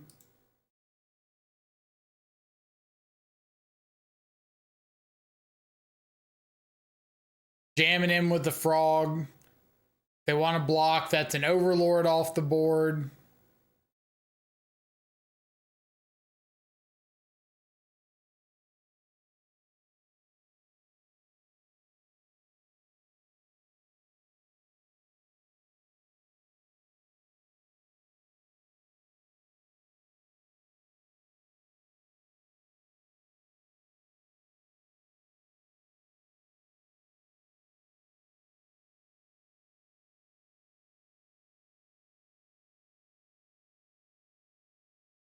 Take a counterspell on top.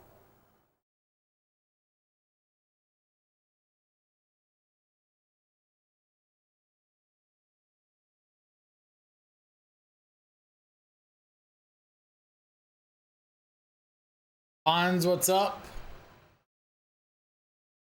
So much for the 4-month resub. Greatly appreciate it. Welcome back to the subscribers.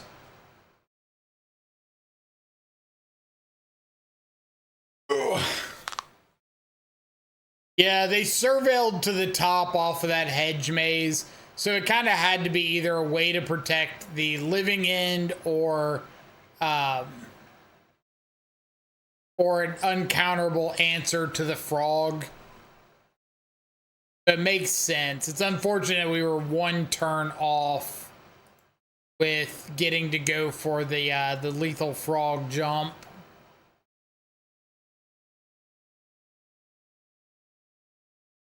Be Free coming in with the Twitch Prime sub. Thank you so much. Welcome to the subscribers. Y'all making this full-time Magic thing easy.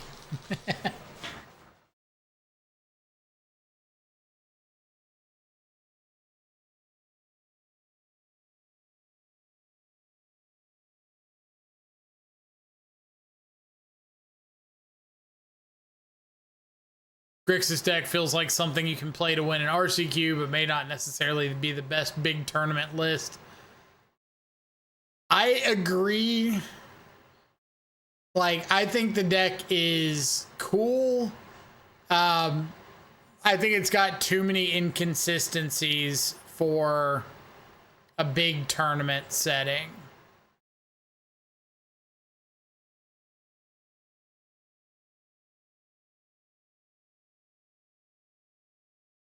Like when you're preparing for a large scale event, RC level, whatever, kind of the first thing you want to think about is the floor of the deck, because you're going to have matches where your deck doesn't functionally or function as optimally as you want it to. And that's kind of how you want to judge your deck for the most part. And I think Grixis has a lot of hands that like kind of have the do nothing feeling, where it's, oh, I need to try to survive to hit like 3 more lands to start getting Snapcaster value, or to play Tamiyo plus Flame or something like that. And that's kind of an issue. Or you have the no clock hands, where it's just, oh, I've got a Tamiyo and a Lightning Bolt and a Snapcaster and a counter spell and 3 lands, and like, maybe I'll interact a little bit, maybe I'll bolt, snap, bolt, but you're still at 14.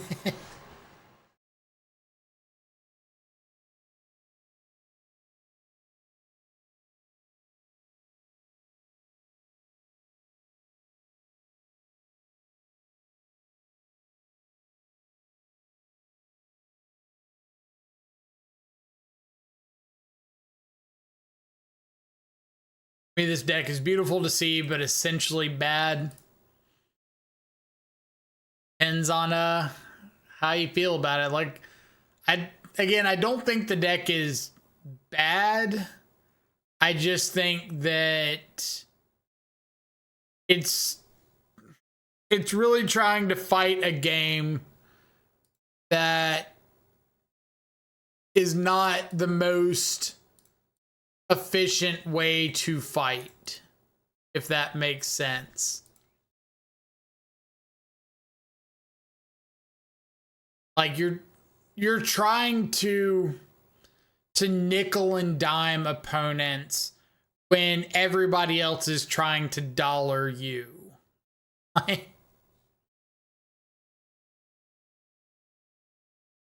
the best way I can explain it.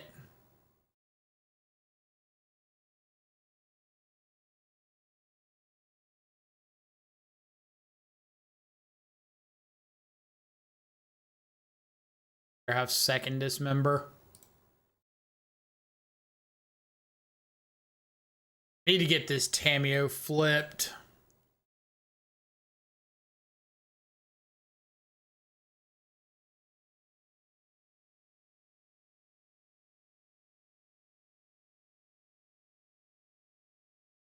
But really all I mean is that this deck wants to have these like incremental value plays where you do something sweet and you gain like 0.5% in the matchup, where everybody else is just kind of playing stuff that's like, hey, if this resolves, I win, period. End of discussion.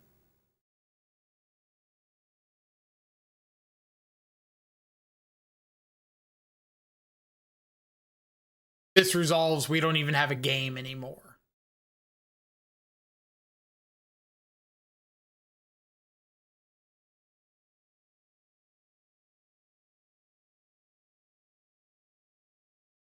Opponent put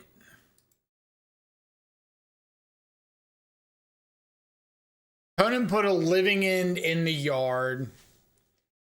So my immediate assumption is that they've got Halo Forager in hand.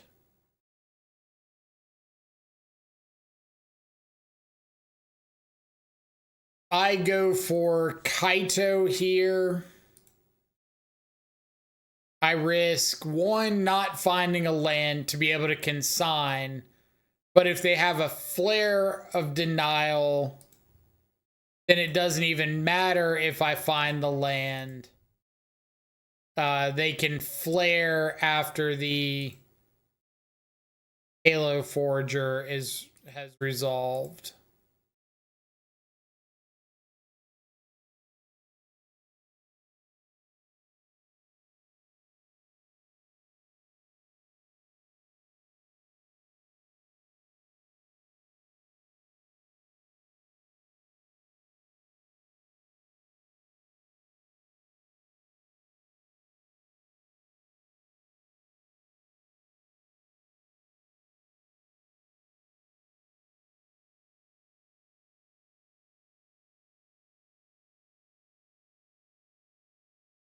Two living ends down.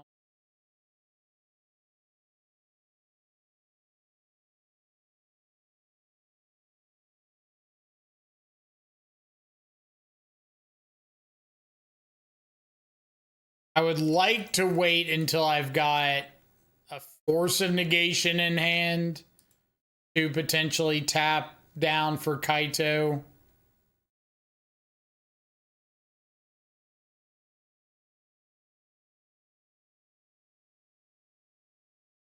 Don't know if that's going to happen.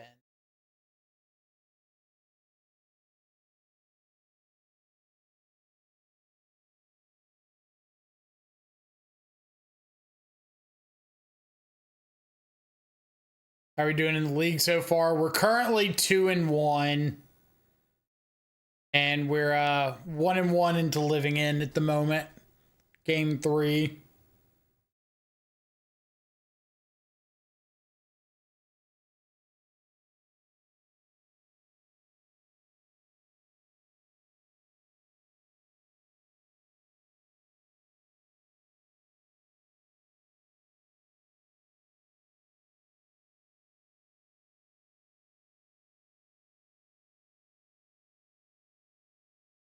Where were you into all these Steam Core scholars?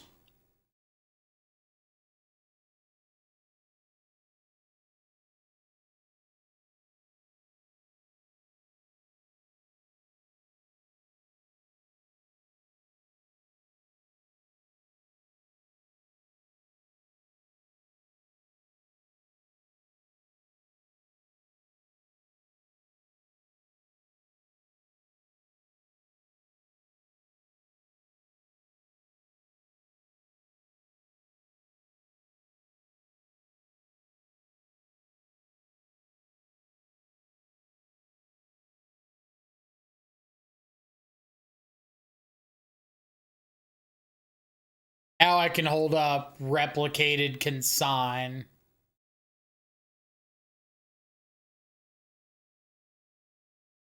Kinda does something.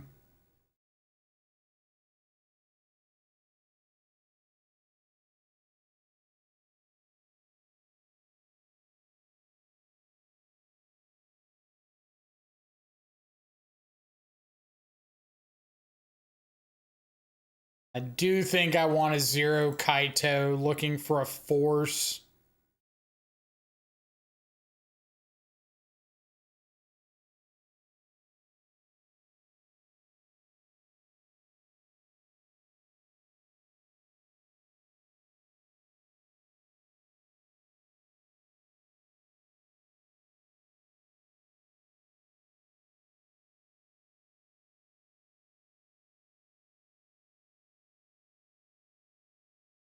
The deck perform well.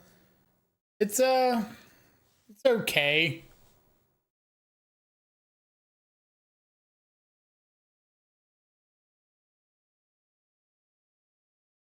Feels a lot better into some of the fair stuff than the unfair stuff. I don't think it's too crazy.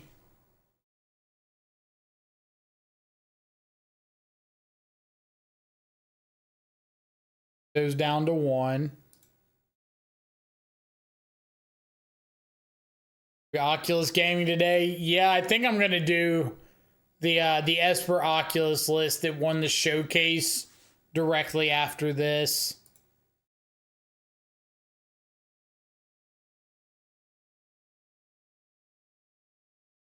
I'm okay tapping out here. If they want to respond with like some other creature, that's fine. That other creature isn't putting a living end on the stack.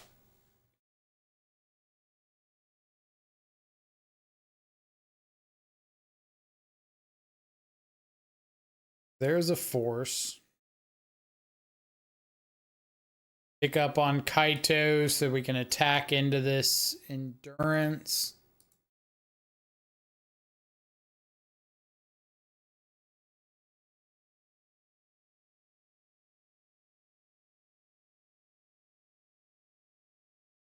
Banish their endurance to the Shadow Realm. Okay, so going tap land, go.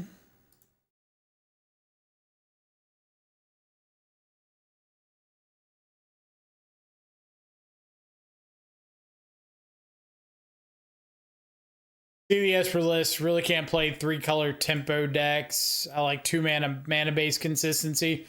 The 3-color decks that are like primarily blue and then kind of splashing the other 2, I think are reasonable.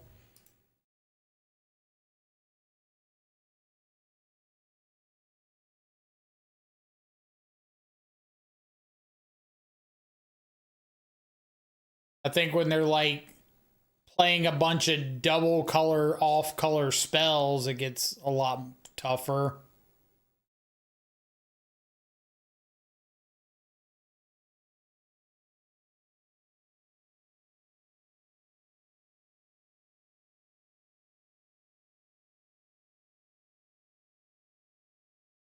See what kind of a stack we're going to get here.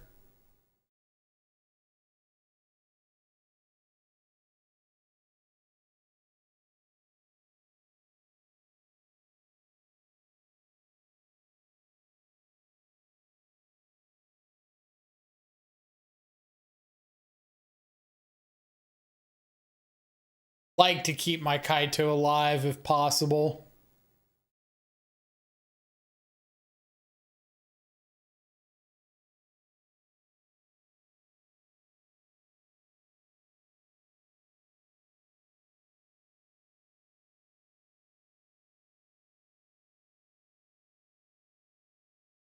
But for most of like the Esper lists and stuff,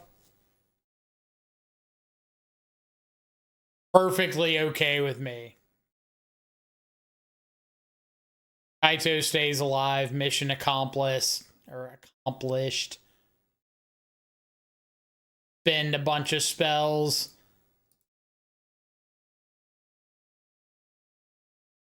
What I was saying is in most of those 3-color lists, you can pretty easily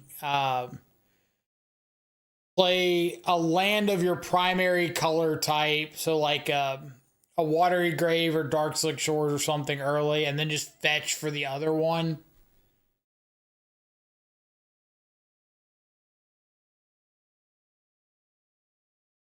Two, three, four, five, six, seven.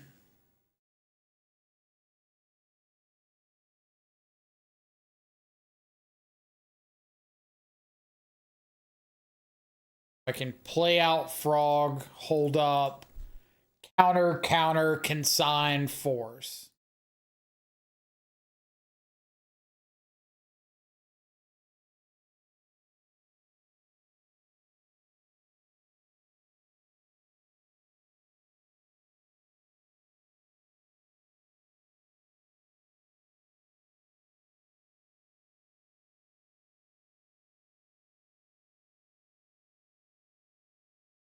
Funny there are as many German viewers as American ones right now.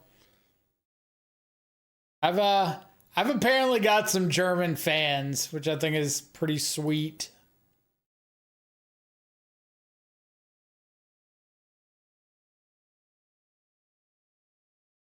Go ahead and crack this clue.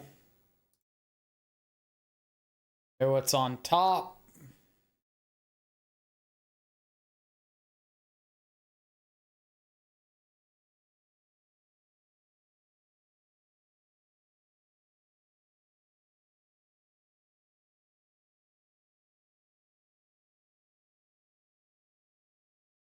Have one with me at least. Well, that's all I can ask for.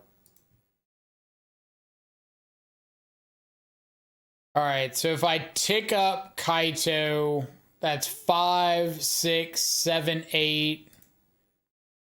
Keep a bunch of counters in hand. See if that gets us there.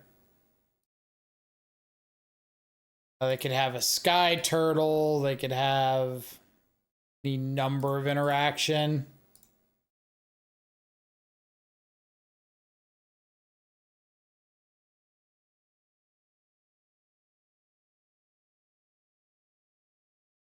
Sky Turtle.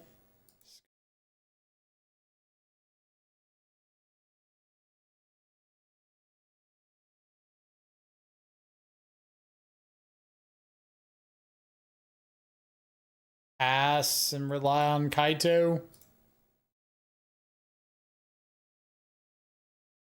Got 4 cards. I've got 3 counters, and I don't think you have the mana to play 4 spells.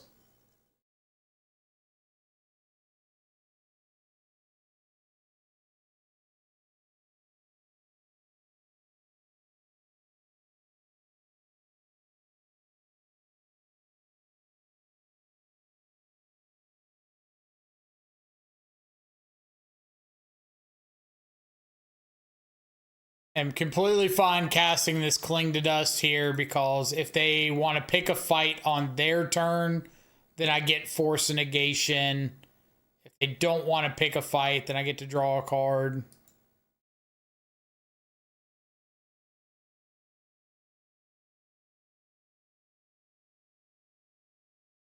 Oh, yeah.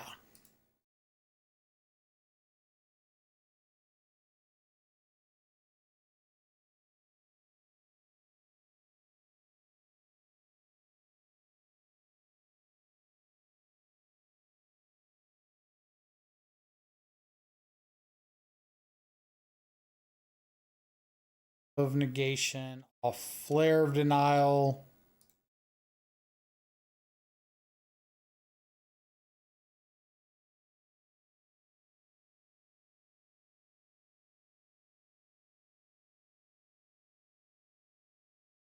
I force this. So if their last card is Mystical Dispute, I don't pay for it. I have consign on their turn to fight over a Cascade spell. Or replicate to fight over like a ETB off a Halo Forger.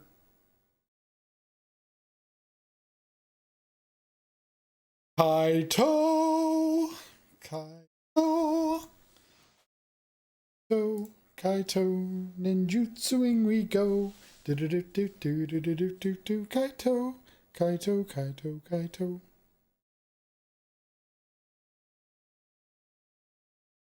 What were your payoffs and low curve options in that Rakdos Legendary Matters deck? You have a link. The initial draft was playing Cecil, Last Ride as an additional like Opal Enabler, Ragavan. I think I would cut the Last Rides for Asmo. Drop the Teamer Battle Rage, cut the Last Rides for Asmo. And I don't think Cori-Steel was particularly good for us.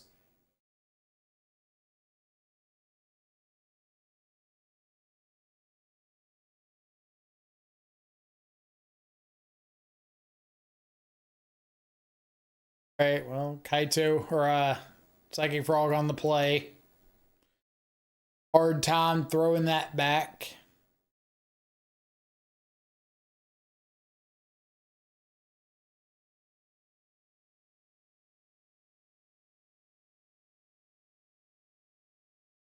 Feels like fast threats, fast mana, and a color pod that has relevant interaction seems decent. Well, the idea was I really wanted to mess around with the artifact accelerating mana. And since we got a few new like legendaries and stuff to do shenaniganry with, that seemed okay.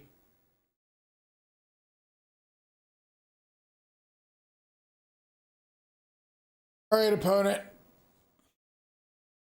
Don't double cat me.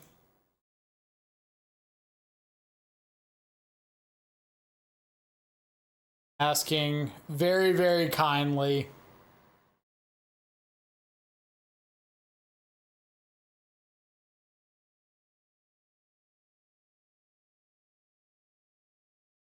That one's fairly annoying.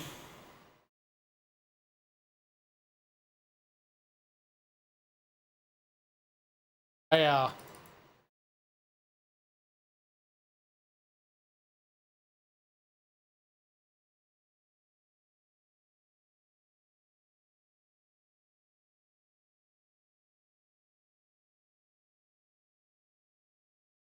You know what would be pretty cool would be one of those like 47 spot removal spells in the deck.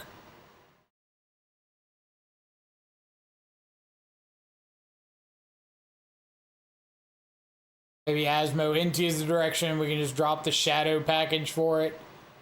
Possibly.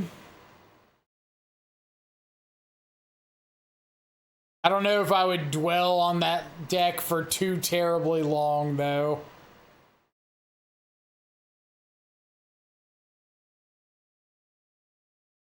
I think it was kind of like a fun initial draft idea.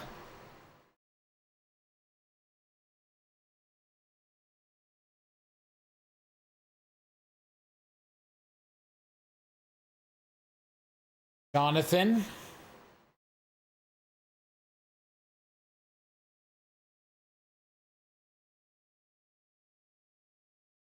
Well, if one of their last three cards is Ocelot Pride,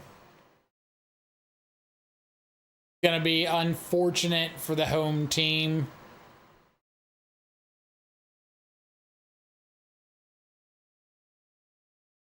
Could also just be a discharge.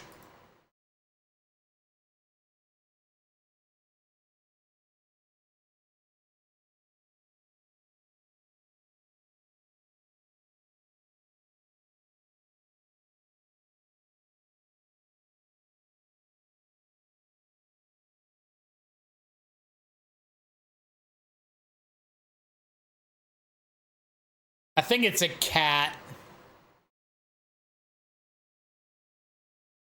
I think they've got an Ocelot Pride as one of their last two cards.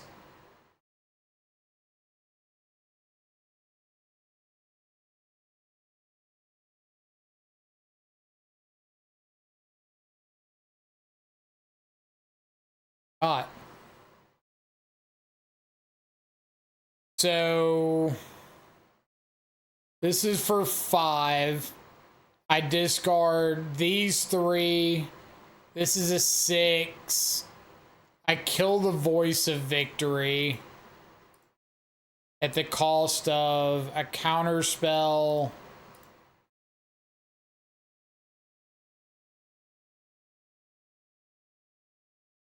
Counterspell and a Bowmaster, and I get to Surveil still.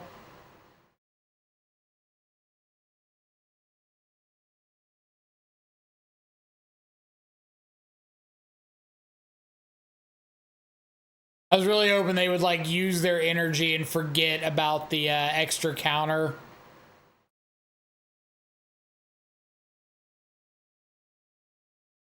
They did not.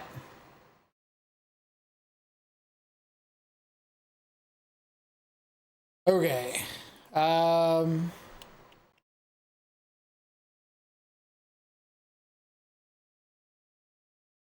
Okay. So if we go attack, attack.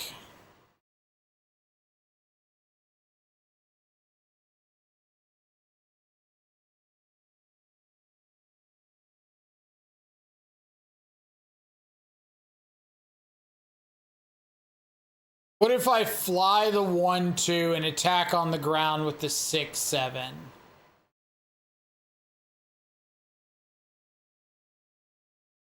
Oh man, so many options. Okay. Option number 1 is I pre-combat Shieldred's Edict, make them sack the cat token,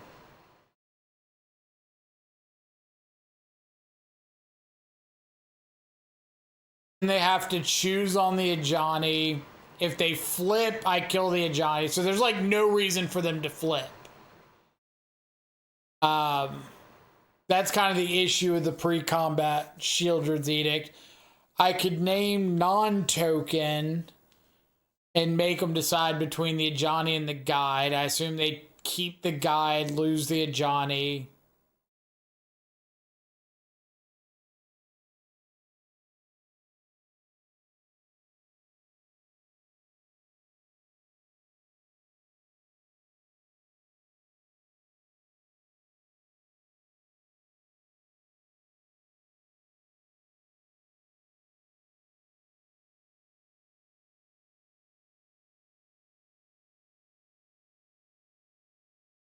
I'm just going to fly both and attack.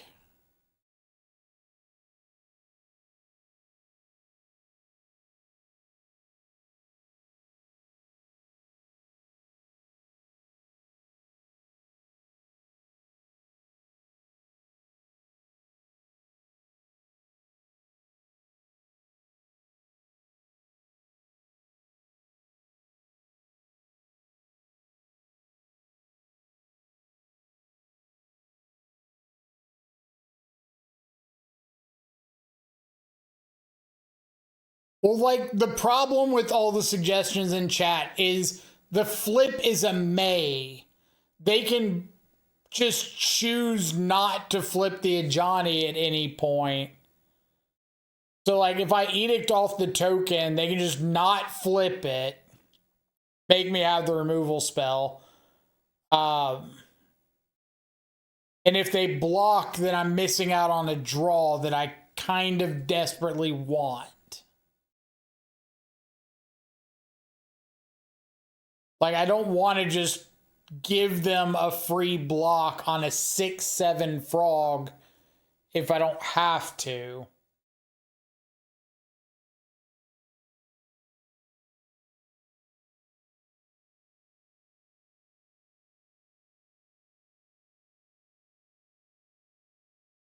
All right, so this is going to be fun. We'll see if they go for a Johnny flip.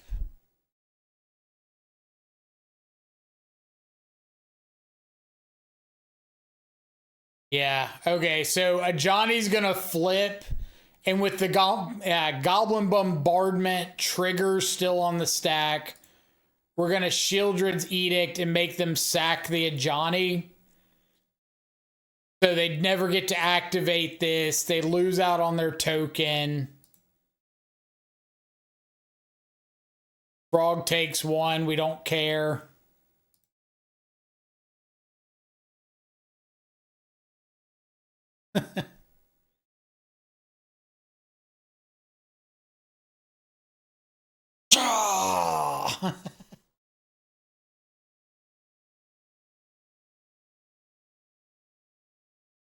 That's why he's better than us, chat.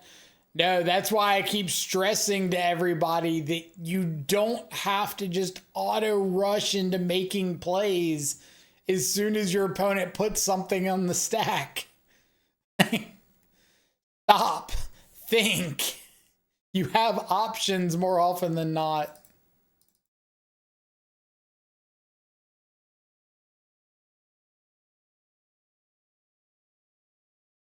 If they stack the triggers differently, they can't stack the triggers differently.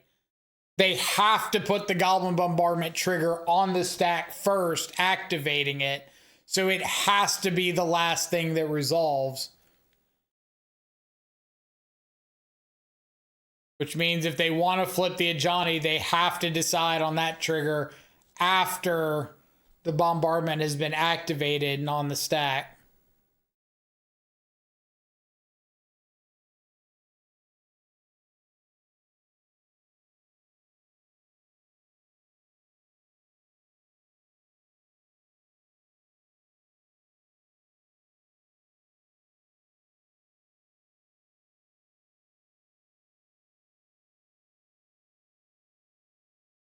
Right there in that decision, I feel like I can very clearly make the right decision on when to cast Edict because MTGO lets you visualize the stack and interact very fluidly. Do you have any tips for doing this better in paper? In paper, I would say just if there's like a complicated stack, stop and either write down, like get a piece of paper, write down, or think about how the order is going to play out as soon as you start interacting. Like, I know that they put the Goblin Bombardment sack on the stack. The bombardment trigger goes on the stack. Then the Ajani flips. So I know there's a window for me to interact regarding what they do. But it's all about, like, stopping and looking at what the ramifications.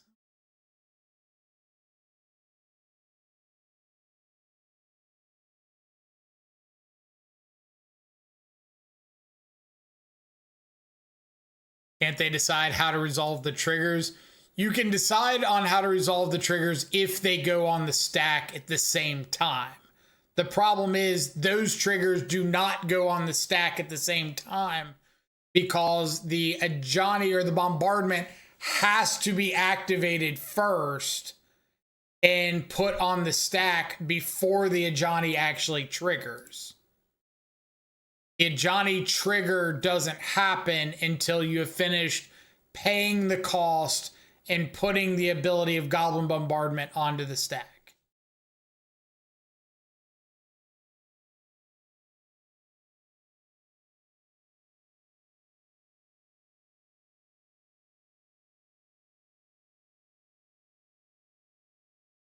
It's not a layer thing, it's a first in, first out thing. It's literally a stack thing. It's a one ability is placed onto the stack, the other cannot happen or cannot be placed onto the stack until the first one has been placed onto the stack.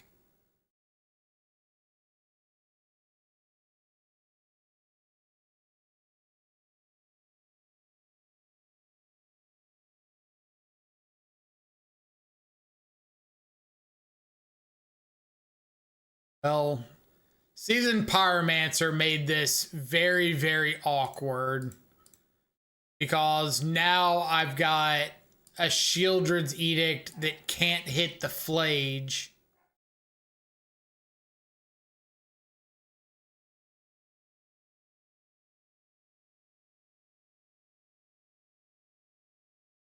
Need to try to find an answer. Pyro.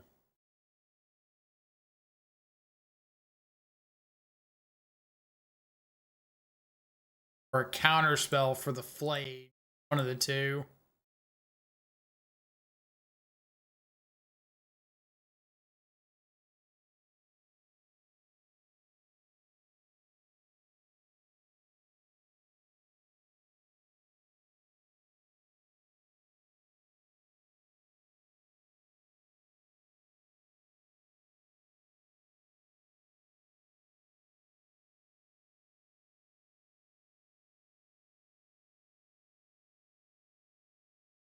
Not an answer.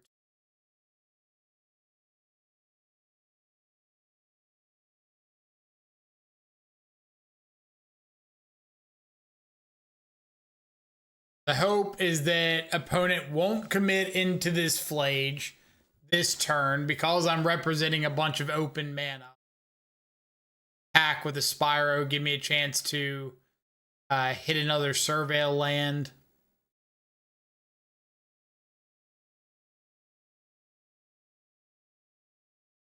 You keep all 4 counterspell on the draw.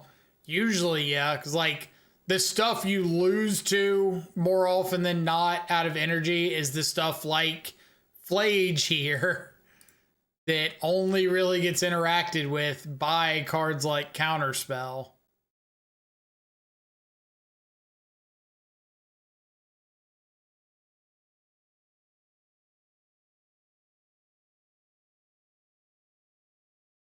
right here. I don't have a counter spell, and I am desperately trying to find one.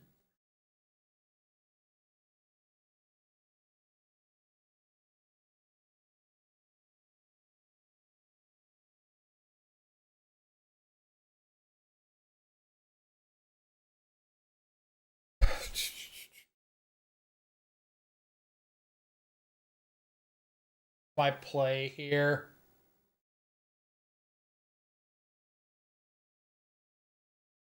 I could Shieldred's Edict the Spyro, play out the Murktide as a 7/7.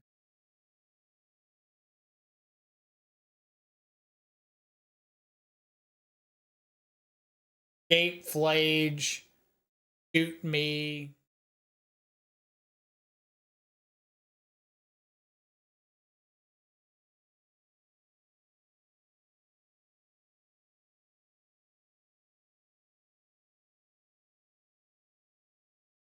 Escape Flage, shoot me down to 6. Attack with Flage, I'm down to 3.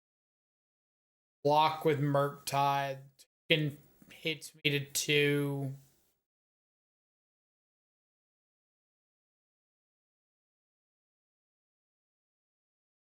Well, the issue with pushing the token is that means this Shieldred's Edict can never kill the Flage as long as the Spyro's on board. If I Edict the Spyro, then Fatal Push can kill the Flage if I find a fetch or if they go after Murktide.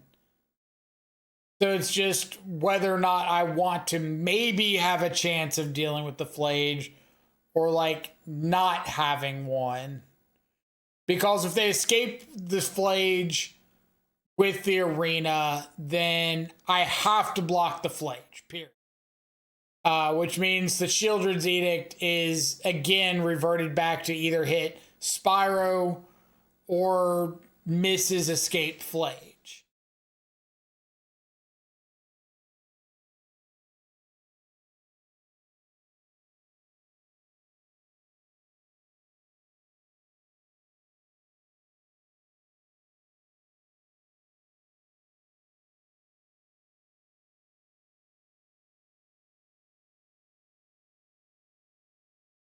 I also have to figure out if I want to hold up this push.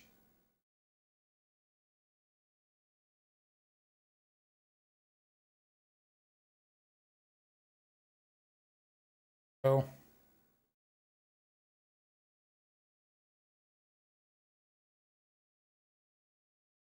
Can't attack with Flage with the 7/7 Murktide anyway. Why couldn't he attack with the Flage?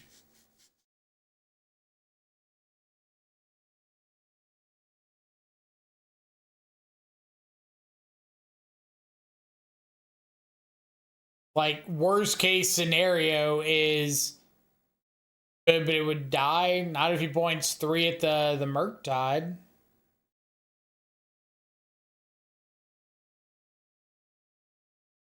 What the fuck is wrong with y'all energy players?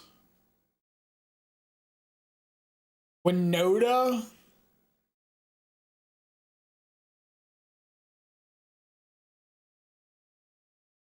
What in the Sam Hill fuck is going on?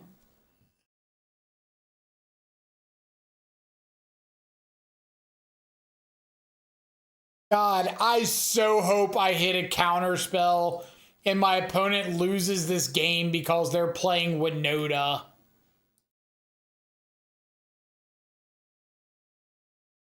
Cling to Dust, counter spell, something.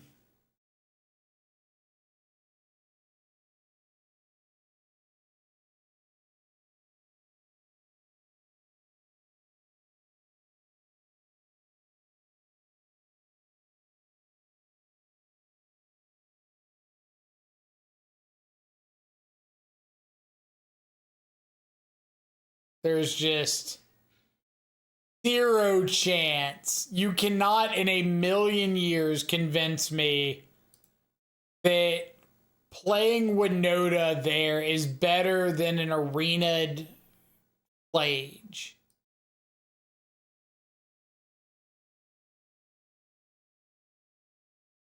I just refuse to believe that.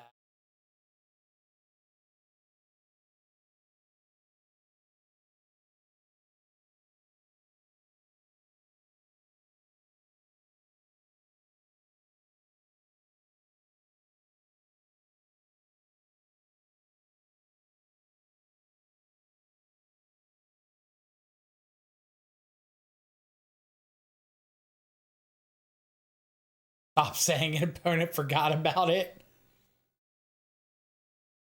Sadly enough, there's a chance you might be right. Or they just thought they would give a couple shots at drawing into something else. Oh my God, they forgot about it. They have legitimately forgotten about this flage. Holy crap.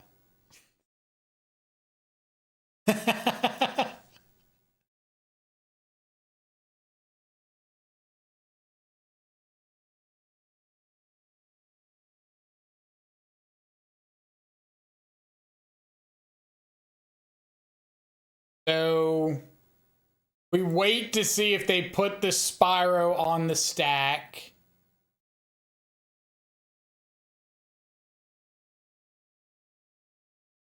Because this taps them out completely.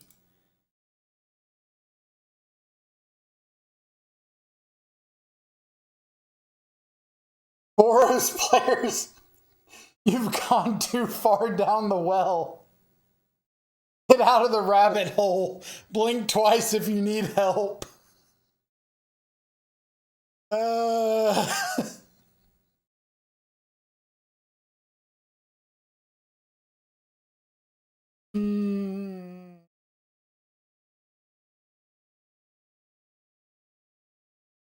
Okay. I'm going to try to look at this through opponent's mind. Hear me out. Maybe they don't care about the league at all. Maybe they don't care about the result of the match and they just want to sign up for a league to test out Winota. And all they want to do is jam Winota every chance they get, do whatever they can to maximize Winota and see if it works. If that's the case, I respect it. Go down in flames, King. You got this. So I'm not going to assume anything negative, but if the goal was absolutely, I want to win this match, period, I want to be on the trophy leaderboard, whatever the case may be, I cannot imagine a world where doing any Spyro Winota stuff is better than just escaping a hasty flick. My opinion, I'll die on that hill. Anyway, back to Grixis. So we ended up with a nice little 3-2 there. Or 4-1. 4-1? Sounds right. Ended up with a nice 4-1 there.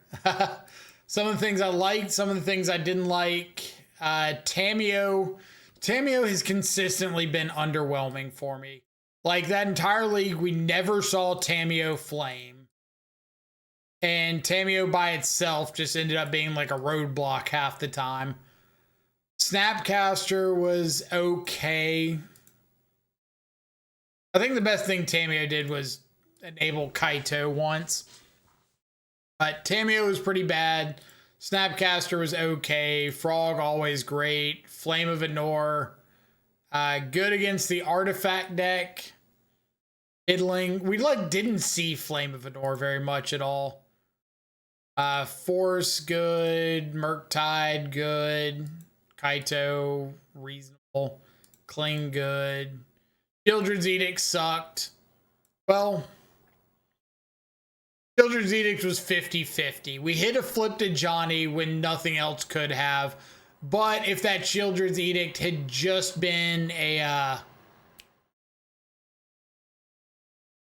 shoot the sheriff, we could have gotten the same roll out of it, plus gotten away from some awkwardness.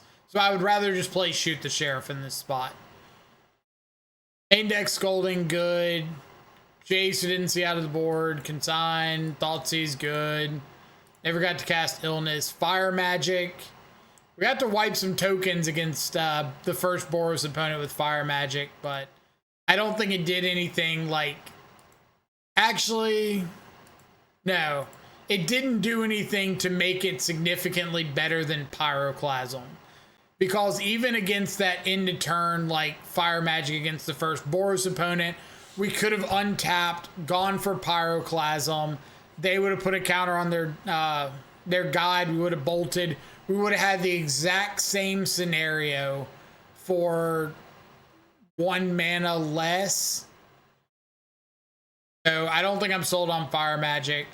K-Command was cool against the Artifact deck. Yeah, that's about all I got for Grixis.